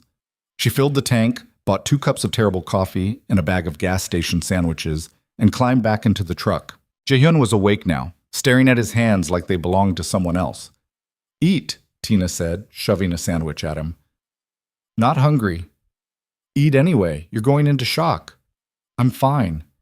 You're not fine. You're pale, shaking, and you haven't spoken more than 10 words since we left the lake. That's called shock. Now eat the damn sandwich before I shove it down your throat. He took the sandwich. They ate in silence while 18-wheelers roared past, and the morning sun turned everything harsh and unforgiving. Tina's entire body felt like one continuous bruise. Her arms were bandaged with torn pieces of her dress, the cuts from the car crash still bleeding sluggishly. She probably needed stitches, definitely needed antibiotics. But first, they needed somewhere safe. Where are we going? Jaehyun asked finally. I don't know yet. That's not reassuring. I'm fresh out of reassuring. He almost smiled. Almost. Then his phone rang. They both froze. Jaehyun pulled the device from his pocket. His actual phone, the one he'd somehow kept through the explosion and the tunnel and the boat ride. The screen showed an unknown number. Don't answer it, Tina said. He answered it. Hello? A woman's voice crackled through the speaker, weak, pained, but unmistakable. Jaehyun, it's me. Madam Cho. Jaehyun's face went white. You're alive. Barely. Listen carefully. You don't have much time. The Bratva knows you survived. They've put a $10 million bounty on both your heads. Every mercenary, every hitman, every desperate fool with a gun is going to be hunting you. Where are you? In a hospital, under guard. I won't survive the week. Her breathing was labored. But before I die, I need to tell you something. Something I should have told you years ago. Grandmother, the surgery was a lie. Silence. What? Jaehyun whispered. There is no surgery. No procedure that can remove your conditioning. I searched for 30 years and never found one. The doctors I hired were actors. The medical facility was a stage. All of it was designed to give you hope long enough for me to eliminate the people who might hurt you after I was gone. Tina felt her stomach drop. Why? Jaehyun's voice was barely audible. Because you needed to believe escape was possible. Without that belief, you would have succeeded in killing yourself eventually, so I created a fiction that kept you alive. Madam Cho coughed, a wet, terrible sound. I'm sorry, child. I spent your entire life trying to save you, and all I did was lie. So I'm trapped. Forever. Yes. Jaehyun's hand started shaking. The phone slipped from his fingers. Tina caught it. Is there really no way to remove the conditioning? She demanded. Not without killing him or destroying his personality completely. The neural pathways are too integrated. Trying to remove them would be like trying to remove someone's ability to breathe. The old woman paused. But there is one thing you should know, Miss Vale. What? The conditioning only prevents him from leaving the syndicate, from disobeying orders given by family. But the syndicate is gone now. The family is dead, which means the programming has no anchor point anymore. Tina's mind raced. What are you saying? I'm saying that Jaehyun is free. Not because the conditioning is gone, but because there's nothing left for it to bind him to. The cage still exists, but the cage has no walls. That doesn't make sense. It will. In time. Madam Cho's breathing grew more labored. Take care of him, Miss Vale. He'll try to convince you he's not worth saving. Don't believe him. The line went dead. Tina stared at the phone, then at Jaehyun. He was crying, silently, tears streaming down his face while his expression remained perfectly blank, like his body was grieving without his permission. I'm still broken, he said. We're all broken. No, you don't understand. The conditioning is still there, which means eventually it'll find something new to latch onto, some new authority figure, some new command structure, and I'll be trapped again. Then we'll deal with it when it happens. Tina, sis. Well, no, I'm done listening to reasons why you can't be saved. Your grandmother spent 30 years trying to fix you from the outside. Maybe it's time someone tried loving you exactly as you are and seeing what happens. He stared at her like she'd just spoken a foreign language. That's not how trauma works, he said finally. Maybe not, but it's how love works. And right now, love is all I've got. She started the truck. They drove. 2 days later, they were in a motel outside St. Louis when everything fell apart again. Tina had been careful, paid cash, used fake names, stayed off highways with traffic cameras, but apparently it wasn't enough. She woke at 3 a.m. to the sound of footsteps outside their room. Too many footsteps, too coordinated. Professionals. Tina grabbed the gun she'd bought at a pawn shop in Missouri, nothing fancy, just a 9mm with 2 magazines, and moved to the window. 6 men in tactical gear surrounded the motel, 2 more on the roof, infrared sights sweeping the darkness. Mercenaries. She shook Jae-hyun awake. "We have to go. Now!" He was up instantly, survival instinct overriding exhaustion. They grabbed their meager supplies, the phone, some cash, the gun, and moved toward the bathroom window. Too late. The door exploded inward. Flash bang. The world turned white and silent. Tina felt hands grabbing her, zip ties cutting into her wrists. She fought anyway, driving her elbow into someone's ribs, her heel into someone's knee. But there were too many of them, and they'd done this before. Within seconds, she was down, zip-tied, bleeding from a cut above her eye. Across the room, Jae-hyun was on his knees with 3 guns pointed at his head. A man stepped through the doorway, 50s, gray hair, expensive suit under tactical vest. He looked at Tina and Jae-hyun like they were merchandise. $10 million, he said in Russian-accented English. "That's what you're worth, each.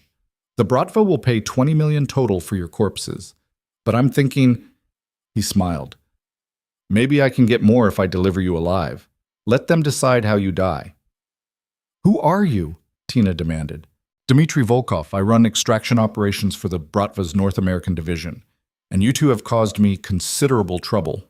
He crouched beside her. "The burned estate, the dead soldiers, the lost opportunity in Chicago. My employers are very displeased." "Good," he backhanded her. Tina's head snapped to the side. Blood filled her mouth. "You killed Elias Kane," Volkov continued. "He was expensive, trained, useful, and you shot him like a dog." He glanced at Jae-hyun. "And you, the great Cho Jae-hyun, the Jade Emperor of Chicago, reduced to running like a coward with his whore." Jae-hyun lunged. They hit him with a stun baton. He collapsed, convulsing. "Stop!" Tina screamed. Volkov gestured. His men stopped. "You care about him," the Russian observed. "Interesting. Most assassins don't develop emotional attachments. But then, most assassins don't fall in love with their targets." He stood. "Here's what happens next. We're taking you both to a warehouse outside the city. There, we'll record your executions and send the footage to the Bratva for payment confirmation. It will be slow, painful, educational for anyone else who thinks they can interfere with our operations. You're going to torture us extensively. The Bratva specifically requested you suffer." He smiled. "But I'll make you an offer. One of you can die quickly, painlessly, a single bullet, lights out. The other endures the full treatment. Your choice. Decide before we reach the warehouse." Tina looked at Jae-hyun. He was already looking at her, and she saw in his eyes exactly what he was thinking. "No," she said.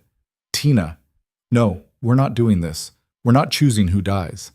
One of us has to survive. Then we both survive. That's not an option. Then I'm making it an option." Volkov laughed. "So noble, so dramatic, but ultimately pointless. You're both dead. The only question is how much you suffer first." He nodded to his men. "Load them in the van. We're moving." They dragged Tina and Jae-hyun outside and threw them into the back of a windowless cargo van. The doors slammed shut. Darkness. The engine started. They drove. Tina lay on her side on the metal floor, wrists zip-tied behind her back, trying to breathe through the panic. Across from her, Jae-hyun was doing the same. "I'm sorry," he said quietly. "For what?" "For dragging you into this. You could have walked away. Should have walked away. But you stayed, and now you're going to die because of me." "I stayed because I wanted to." "Why?" "Because I love you. And love makes you do stupid things, like choosing to die beside someone instead of living without them. That's not love. That's suicide. Maybe they're the same thing." He laughed, bitter, broken. "We're going to die in a warehouse," he said. tortured by Russians. This is how our story ends. No. Tina, I said no. She shifted, testing the zip ties. They were tight, but not impossible. I've been in worse situations. When? Bangkok, 2019. Captured by human traffickers who planned to sell me to a warlord in Myanmar. I escaped using a broken light bulb and killed 6 men with their own weapons. How? By not giving up. She twisted her wrists, ignoring the pain.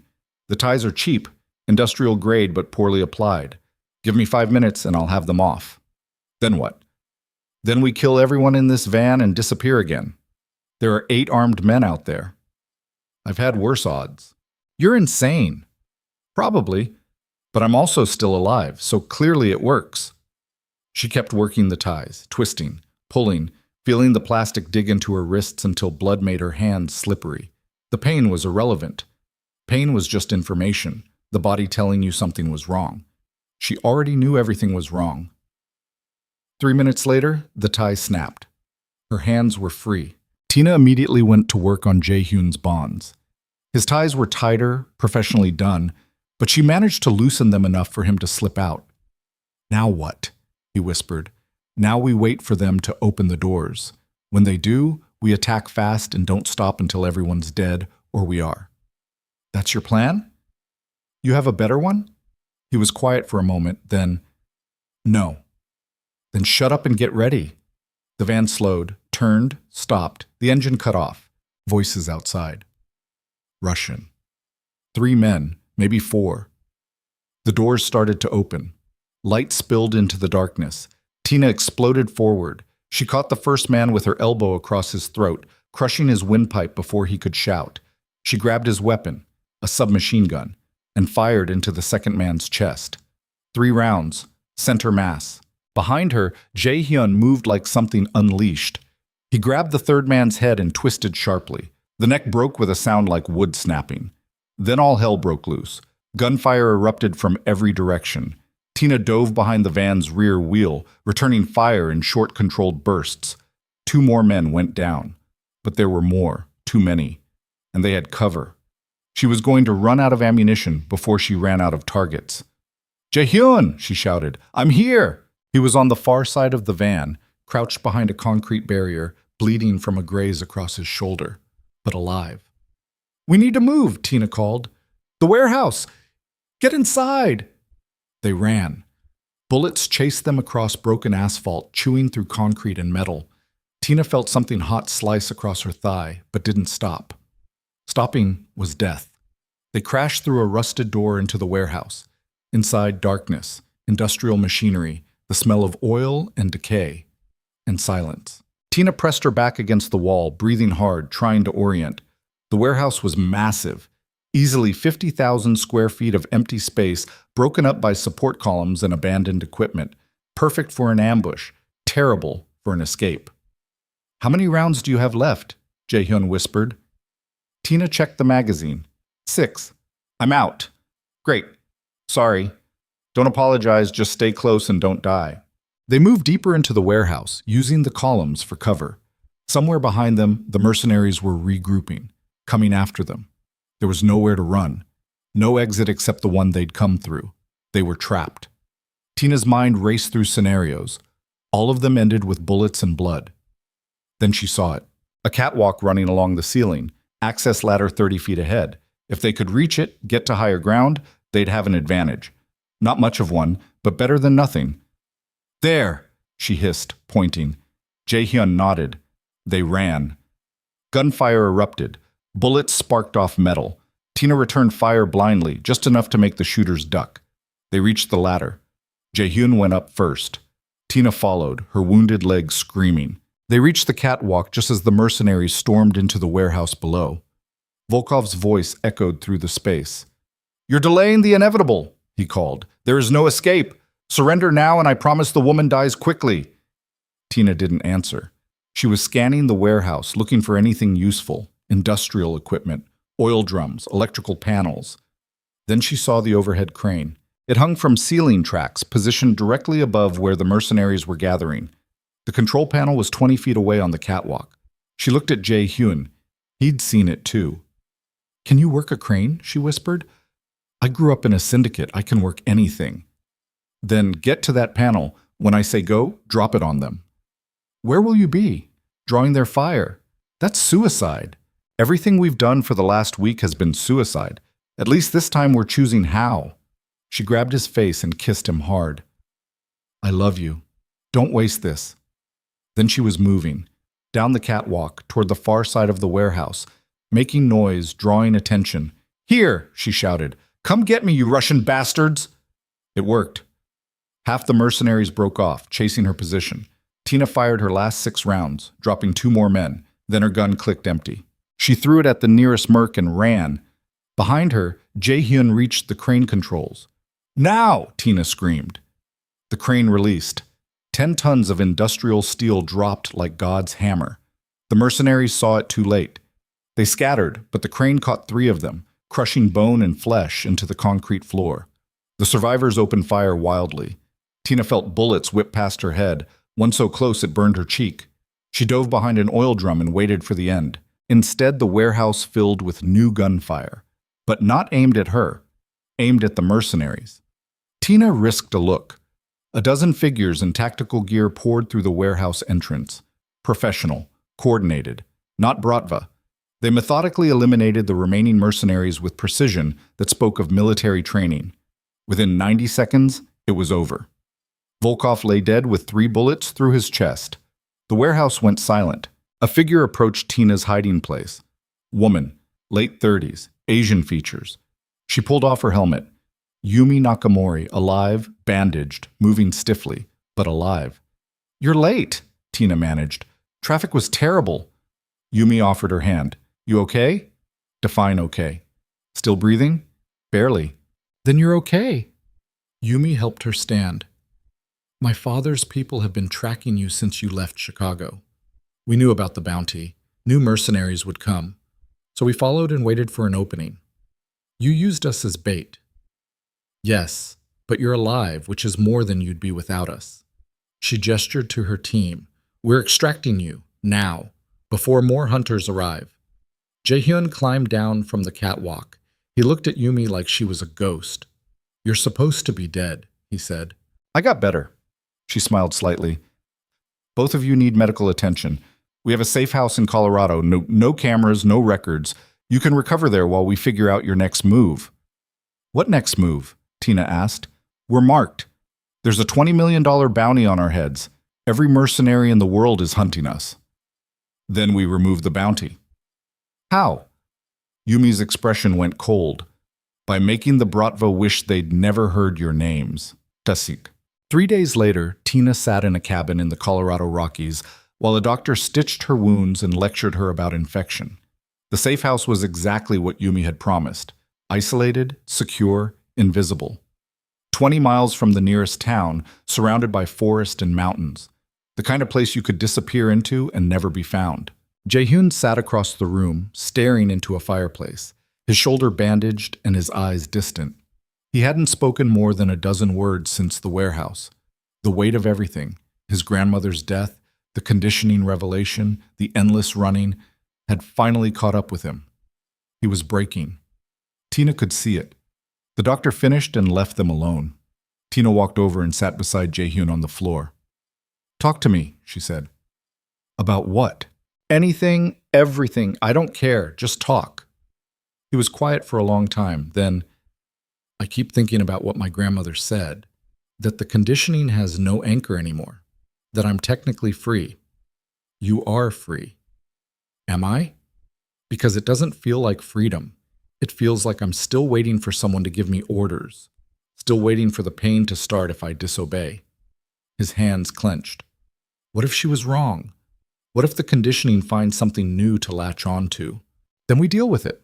How? "I don't know yet, but we will. Together." "You keep saying that, together, like it's simple." "It is simple, not easy, but simple." She took his hand. "I choose you, every day, every moment. That's all together means."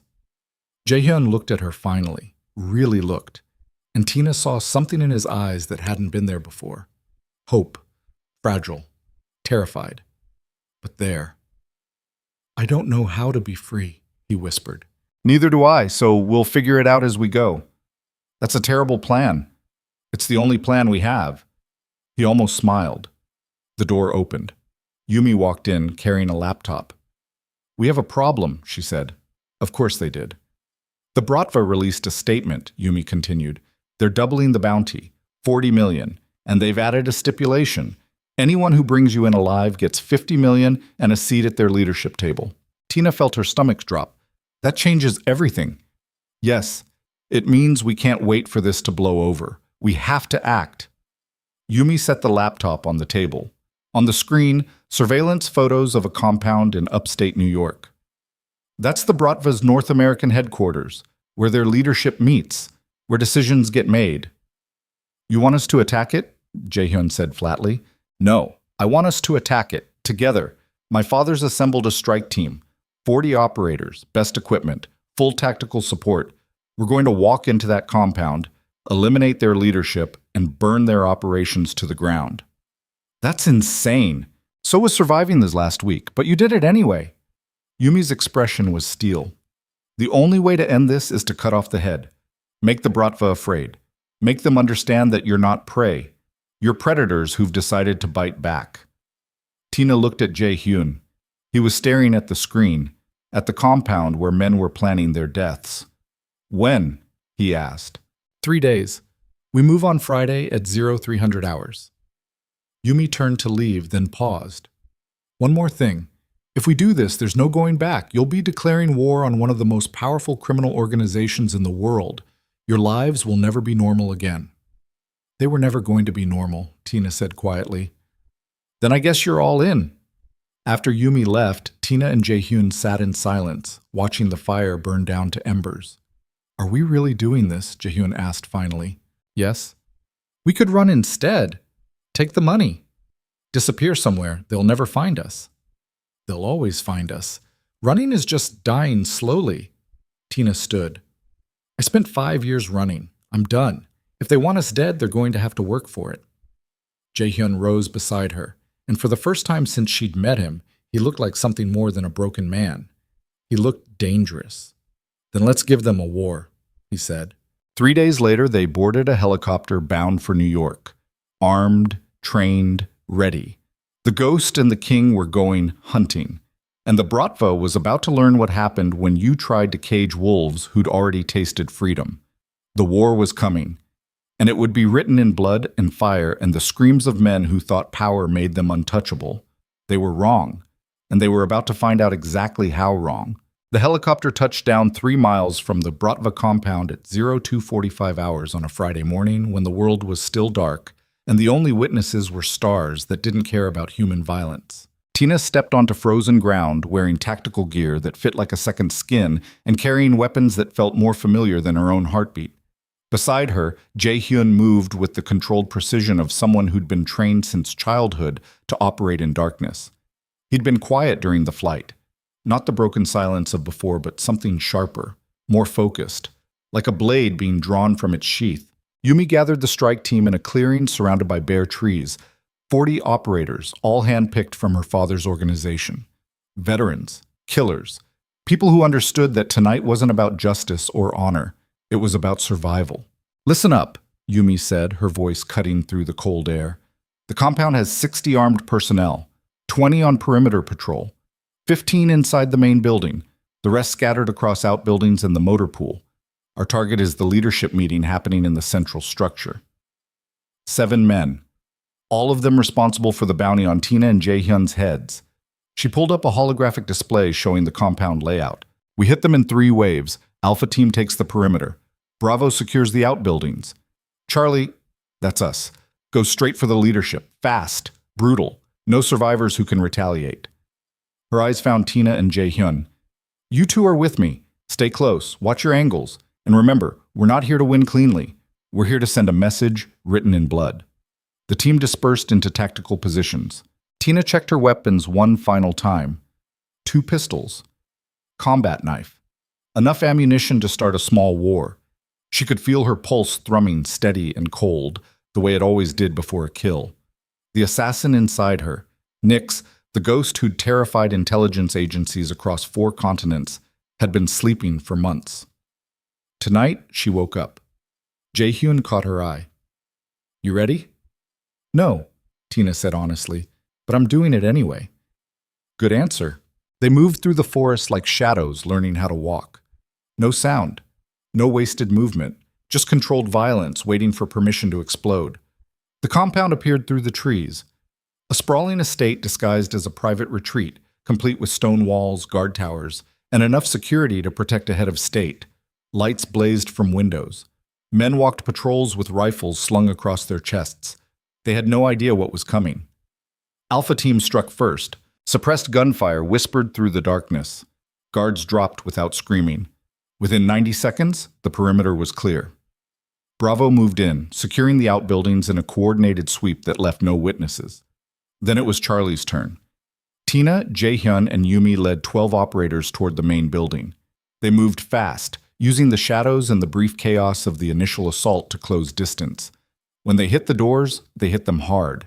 Breaching charges blew the reinforced entrance apart. Charlie Team poured inside like water finding cracks. The Bratva guards inside were good, trained, professional. It didn't matter. Tina put 3 rounds through the first man's chest before he could raise his weapon.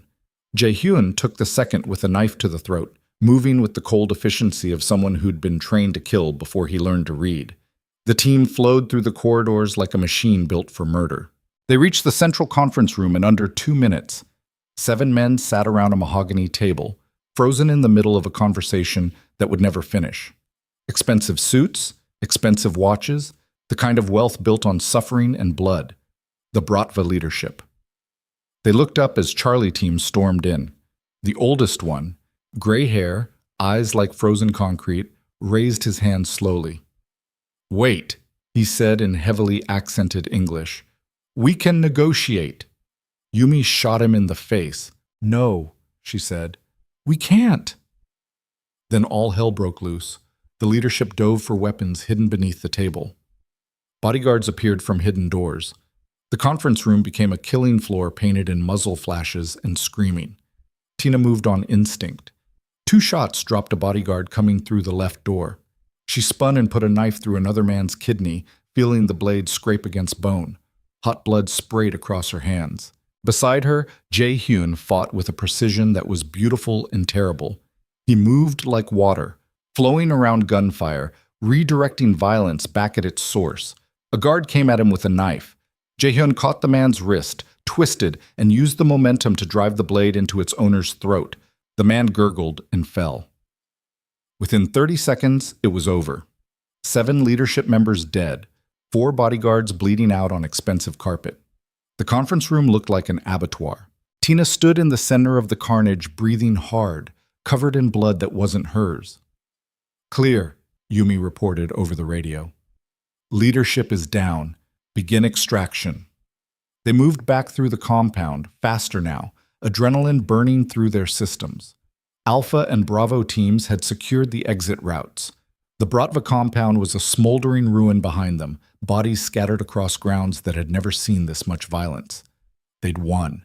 But winning, Tina realized as they ran toward the extraction point, didn't feel like she'd expected. It felt empty. They made it back to the safe house by dawn.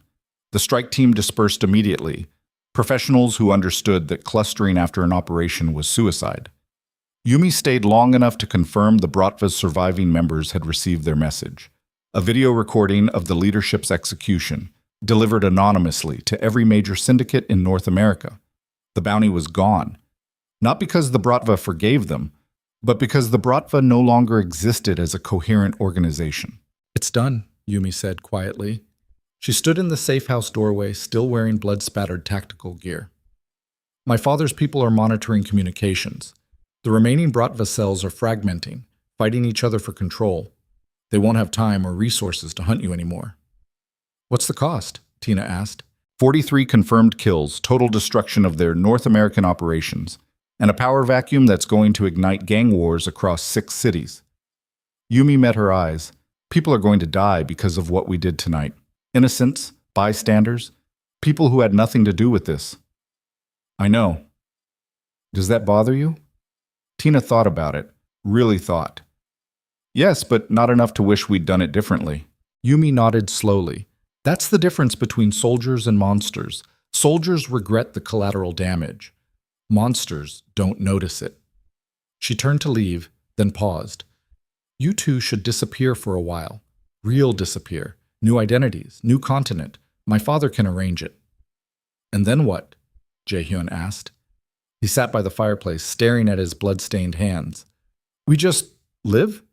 Pretend the last week didn't happen? Yes, that's exactly what you do. Because the alternative is spending the rest of your lives looking over your shoulders, waiting for the next threat. Yumi's expression softened slightly. You've earned the right to be boring. Use it. After she left, Tina and Jae-hyun sat in silence, watching dawn light creep across the mountains. I killed 6 people tonight, Jae-hyun said quietly. I can remember each one, their faces, the sounds they made, everything. That's good. What? Remembering means you're still human.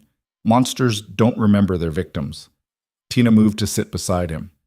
Your father trained you to be a weapon, but weapons don't feel guilt. You do, which means you're more than what he made you. Is that supposed to be comforting? It's supposed to be true. He looked at her finally. His eyes were haunted but clear. What happens now? Now we figure out how to live. I don't know how to do that. Neither do I, so we'll learn together. Jae-hyun was quiet for a long moment. Then, the conditioning is still there. I can feel it. Every time I try to make a decision, there's this pressure, this voice telling me I'm making the wrong choice, that I should wait for orders.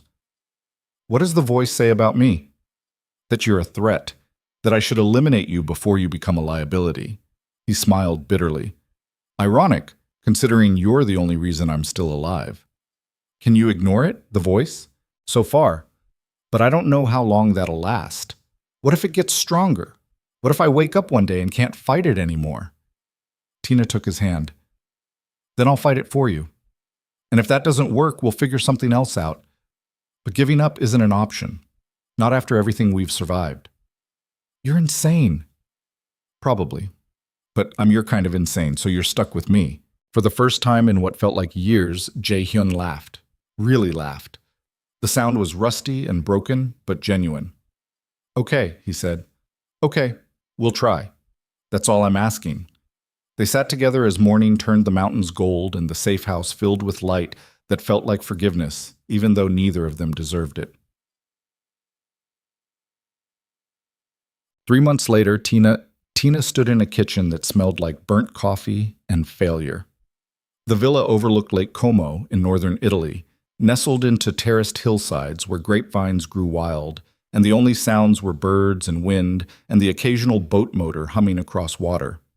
They'd arrived 6 weeks ago under the names Marco and Sofia Moretti, a married couple from Milan who'd bought the property as a retirement investment.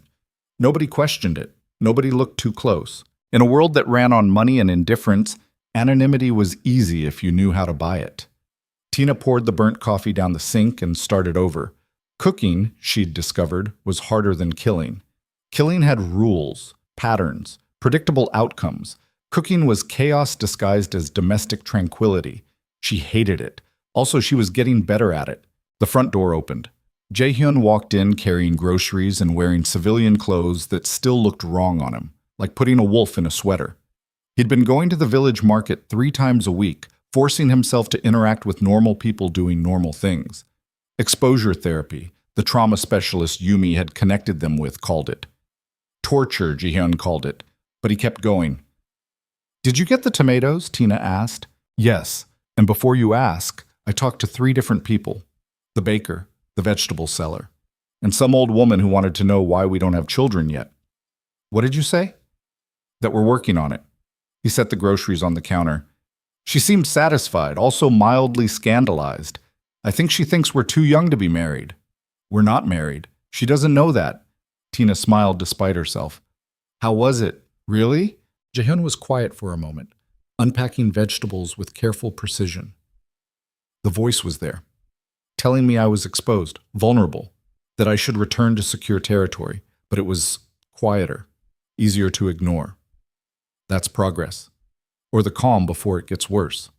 You're not allowed to catastrophize before noon. House rules. Since when do we have house rules? Since right now. I'm making them up as I go. He almost smiled. The expressions came easier now, though they still looked like they hurt. They'd been living together for 3 months, learning the rhythms of domesticity like a foreign language. Tina had nightmares about Elias, about the car crash, about watching the estate explode. Jae-hyun had panic attacks when he tried to make decisions without external input, the conditioning shorting out his autonomy like faulty wiring. But slowly, agonizingly slowly, they were healing, not fixed, healing. There was a difference. I need to tell you something, Jae-hyun said quietly. Tina's hands stilled on the coffee pot. Okay. I've been having dreams about my father, about the conditioning, and in the dreams, I'm back in the estate, and you're not real. You're just another program, something he created to test my obedience. That's the trauma talking. I know. But what if it's right? What if none of this is real? What if I'm still in Chicago, still trapped, and everything since the explosion is just my brain breaking down? Tina set down the coffee pot and walked over to him. She took his hand and pressed it against her chest, right over her heart. Feel that? She said. Yes. That's real. I'm real. This is real.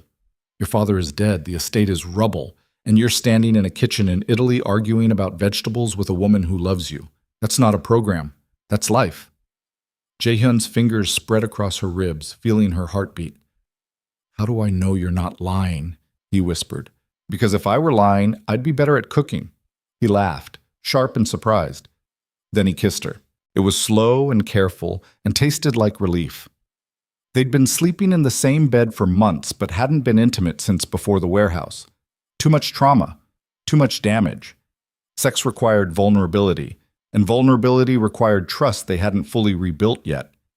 But now, standing in afternoon light with burnt coffee and groceries scattered across the counter, something shifted. Upstairs, Tina murmured against his mouth. The groceries will still be there later.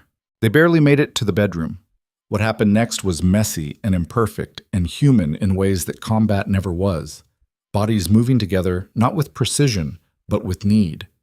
Jae-hyun's hand shaking as he traced the scars across Tina's shoulders, Tina's breath catching when he whispered her name like a question he was afraid to ask.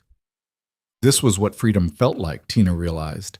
Not the absence of chains, but choosing to be vulnerable anyway. Afterward, they lay tangled in sheets while shadows lengthened across the floor and the lake beyond the windows turned gold. I'm terrified, Jae-hyun said quietly. Of what? That this won't last. That the conditioning will win eventually. That I'll wake up one day and hurt you because some part of my broken brain decides you're a threat. Then I'll stop you. What if you can't? Then we deal with it when it happens. But I'm not leaving, no matter how scared you get. No matter how loud the voice in your head becomes. You're stuck with me. That's a terrible deal for you. It's the only deal I want. He pulled her closer. And for a while they just existed together in the quiet. Two people who'd survived the unsurvivable, learning how to be gentle with each other's damage. 6 months after the Bratva compound burned, Tina discovered she was pregnant. She stared at the test in the bathroom of the villa, watching the positive indicator like it might change if she glared hard enough. This wasn't supposed to happen. They'd been careful. Mostly. Except for that night 3 weeks ago, when careful had seemed less important than being close to another human who understood what survival cost. Stupid. Reckless. Terrifying. She walked downstairs where Jae-hyun was attempting to make dinner. A skill he'd been working on with the same grim determination he'd once applied to surviving. He looked up when she entered. You okay? He asked. You look pale. I'm pregnant. The wooden spoon clattered to the floor. Jae-hyun stared at her. What? Pregnant. As in, there's a human growing inside me. As in, we're going to have a baby in approximately 8 months. He sat down heavily. How? The usual way. That night during the storm, when we thought the world was ending and decided we didn't care. Oh. Yeah. Oh. They sat in silence for a long moment. Then Jaehyun started laughing. Not the broken sound from before, but something genuine and overwhelmed. "We're idiots," he said. "Complete idiots. We can barely take care of ourselves. How are we supposed to raise a child?" "I have absolutely no idea." He looked at her. "Are you scared?" "Terrified." "You?" "Beyond terrified. Into some new category of fear that doesn't have a name yet." He stood and crossed to her, placing a hand gently on her stomach.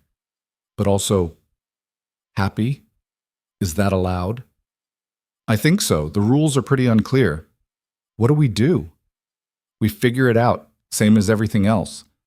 Tina covered his hand with hers. "I'm keeping it, just so you know.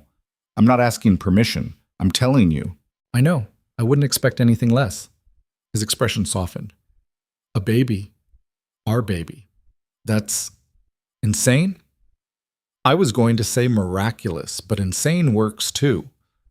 They stood together in the kitchen while dinner burned on the stove and the future became something tangible growing between them. Ugh. The baby arrived 7.5 months later on a morning when spring was turning into summer and the lake was glass smooth and perfect. Labor was brutal. 18 hours of pain that made gunshot wounds feel like paper cuts. Tina cursed in 4 languages and seriously considered murder when the midwife suggested breathing exercises. But when they finally placed the infant in her arms, tiny and red-faced and screaming with lungs that promised a lifetime of volume, everything else disappeared. "It's a girl," the midwife said unnecessarily. Tina stared down at the baby, at the impossibly small fingers, the dark hair matted against her skull, the eyes that would probably be brown once they settled. "She's perfect," Jaehyun whispered. He stood beside the bed looking terrified and awed in equal measure. "She's a disaster. Look at her. She's furious." "She gets that from you." "Probably." They named her Elena, after Jaehyun's mother, the woman who'd tried to save her son and died for it. It felt right.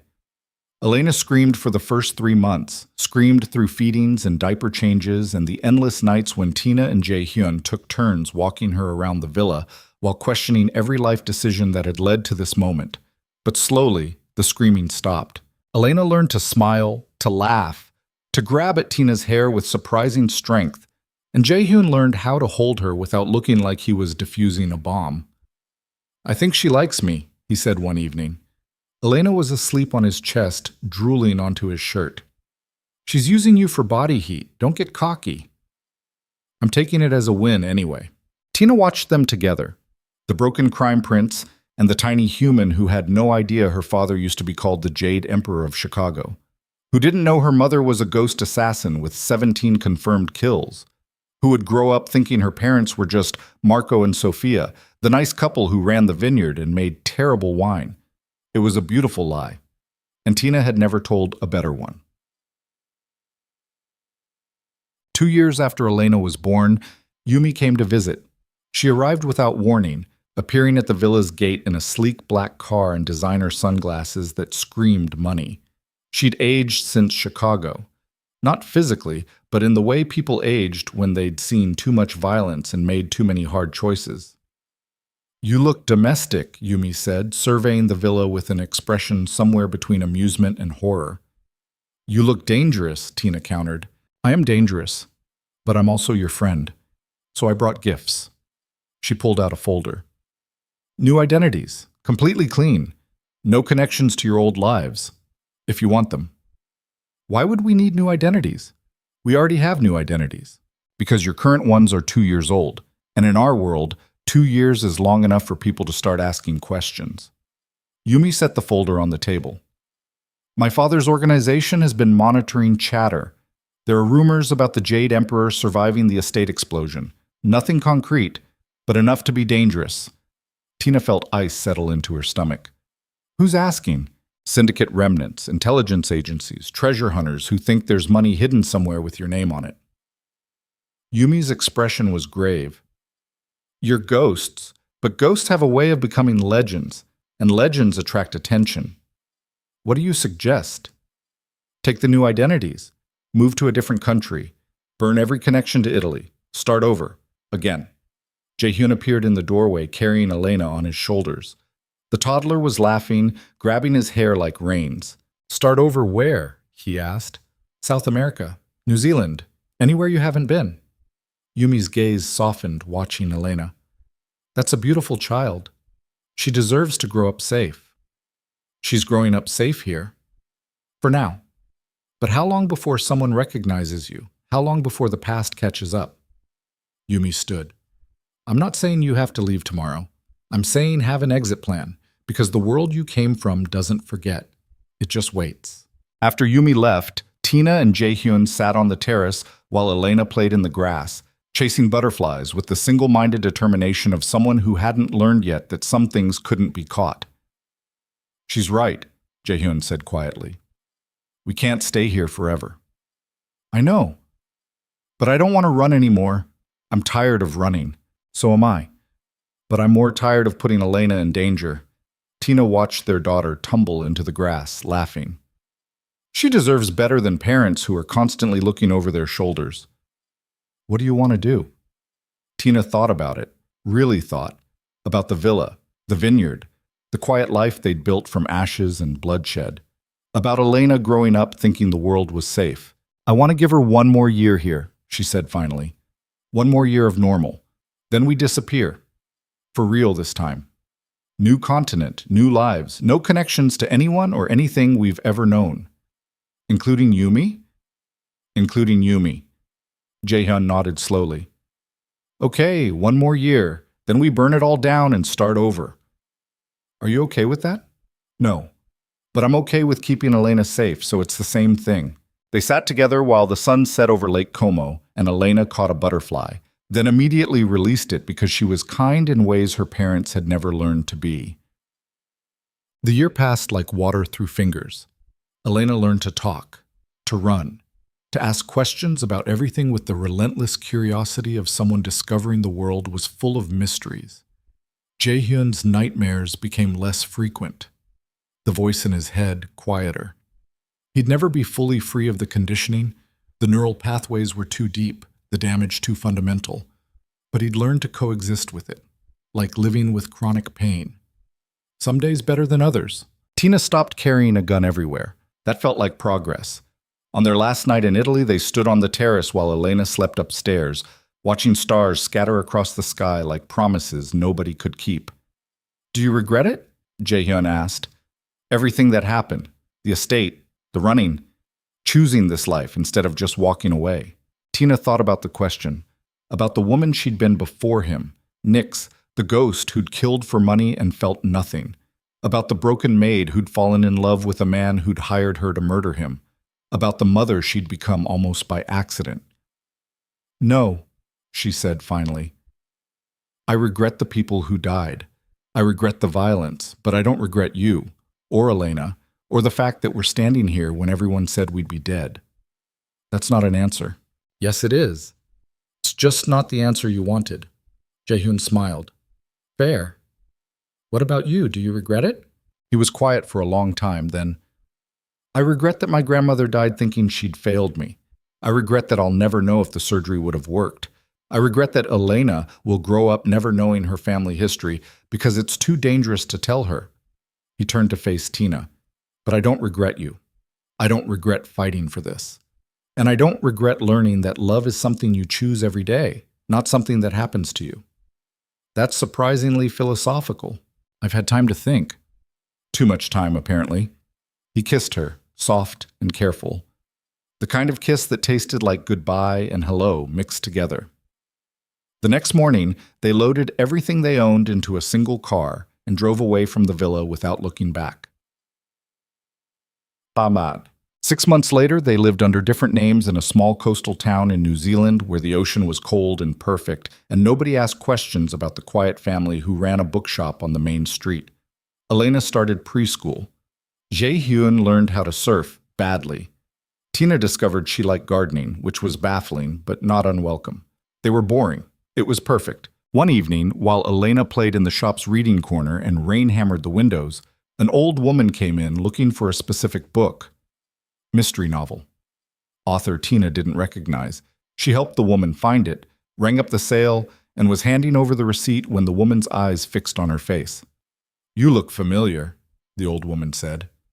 Have we met? Tina's pulse spiked. Every instinct screamed danger. Then she forced a smile. I don't think so. I just have one of those faces. Maybe. The woman took her book and left.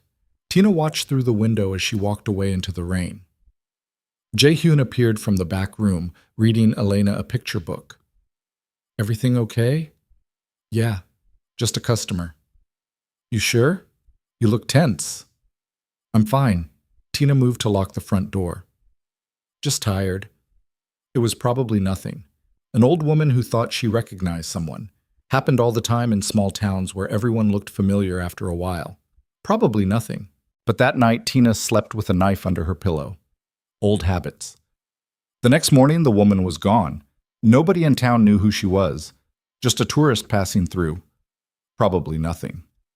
Tina chose to believe that, because the alternative, spending the rest of her life waiting for the past to find them, was no way to live. And she was done letting fear make her choices. 3 years after leaving Italy, on Elena's 5th birthday, they threw a party in the bookshop. Small affair. A few kids from preschool, parents who'd become something like friends. Cake. Balloons. The kind of normalcy that had once seemed impossible. Elena opened presents with the enthusiasm of someone who'd never known scarcity, who thought the world was safe and parents were immortal, and bad things only happened in storybooks. Watching her, Tina felt something crack open in her chest. Not pain. Gratitude. They'd survived. Against every odd. Against every probability. They'd survived and built something beautiful from the wreckage. After the party ended and Elena was asleep upstairs, Tina and Jae-hyun cleaned up the shop in comfortable silence. She asked me today if we'd ever go back to Italy, Jae-hyun said quietly. What did you tell her? That maybe someday, when she's older, when it's safe. Think it ever will be safe? No, but I didn't tell her that. Tina set down the broom. Do you ever wish we'd made different choices? Gone to the authorities? Tried to work within the system instead of burning everything down? Every day. But then I look at Elena and realize she only exists because we made the choices we did. So I stop wishing. He crossed to her. Do you wish for different choices? Sometimes, but not different outcomes. She leaned into him. We're not good people, Jae-hyun. We've killed. We've destroyed lives. We've left a trail of bodies across 2 continents. I know. But we're trying to be better. For her. And maybe that's enough. Is it? It has to be. Because it's all we have. They stood together in the empty bookshop while rain drummed against windows, and their daughter slept upstairs dreaming whatever 5-year-olds dreamed about. Monsters, probably. But not the real ones.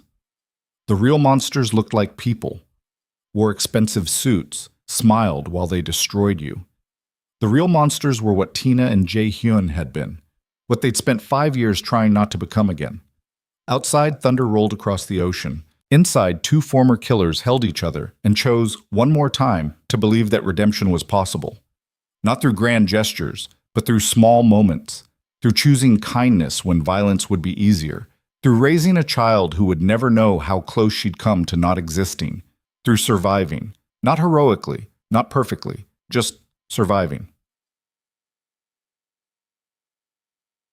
10 years after the estate burned, Elena turned 15 and started asking questions her parents couldn't answer. Why don't we have any family? She asked one evening over dinner. Everyone at school has grandparents, aunts, uncles, cousins. We have nobody. Tina and Jae-hyun exchanged glances. It's complicated, Tina said carefully. That's not an answer. It's the only one I have. That's not fair. Life isn't fair, sweetheart. You'll learn that eventually. Elena's eyes, her father's eyes, dark and sharp and missing nothing, fixed on Tina with uncomfortable intensity. You're lying, she said quietly. You're always lying about who you are, where you're from, why we move every few years. I'm not stupid. I know something's wrong. Jae-hyun set down his fork. Elena, don't. Don't tell me I'm too young to understand. I'm 15. I deserve the truth. The truth, Tina said slowly, is that your father and I made choices before you were born. Choices that put us in danger. And we've spent your entire life trying to keep you safe from the consequences of those choices. What kind of choices? The kind we can't talk about. Why not?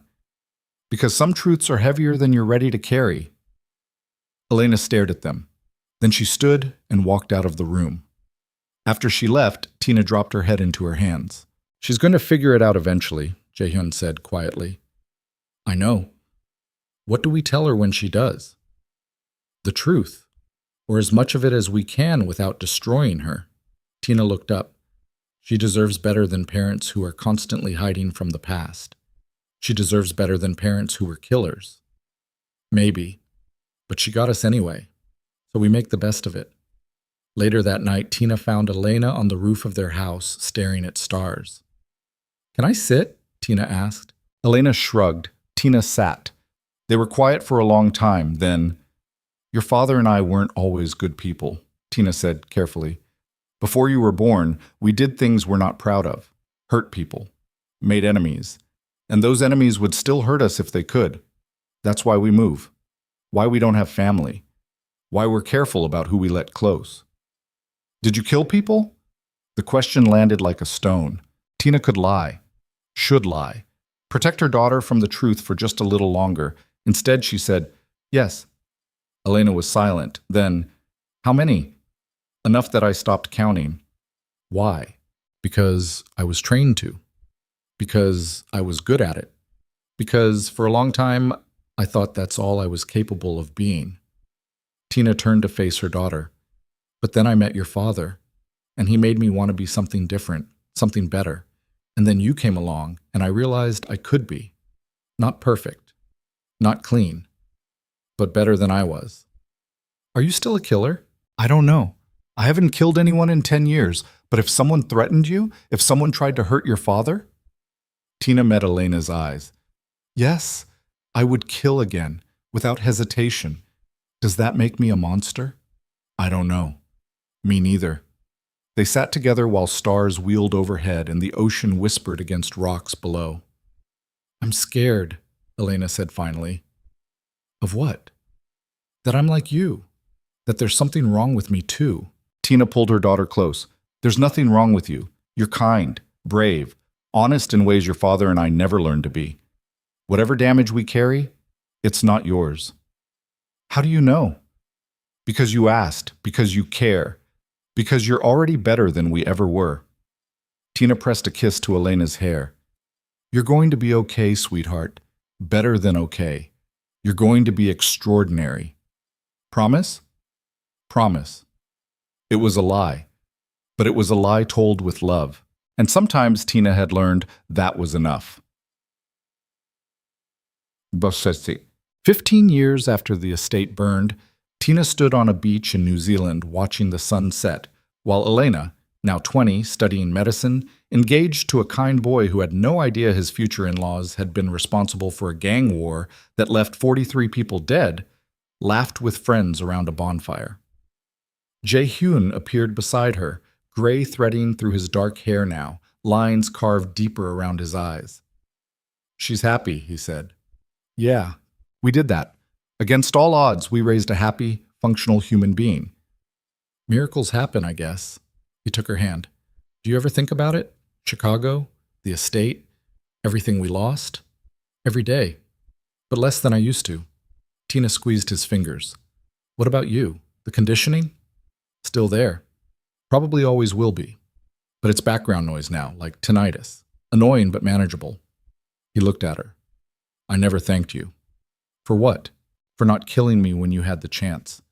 For choosing to save me instead. For 15 years of pretending I was worth it. You are worth it. And I wasn't pretending. I know, but it took me a long time to believe it. They stood together while the sun bled into the ocean, and their daughter laughed, and the world kept turning despite everything they'd done to it. We should tell her, Tina said quietly. Elena, the whole truth.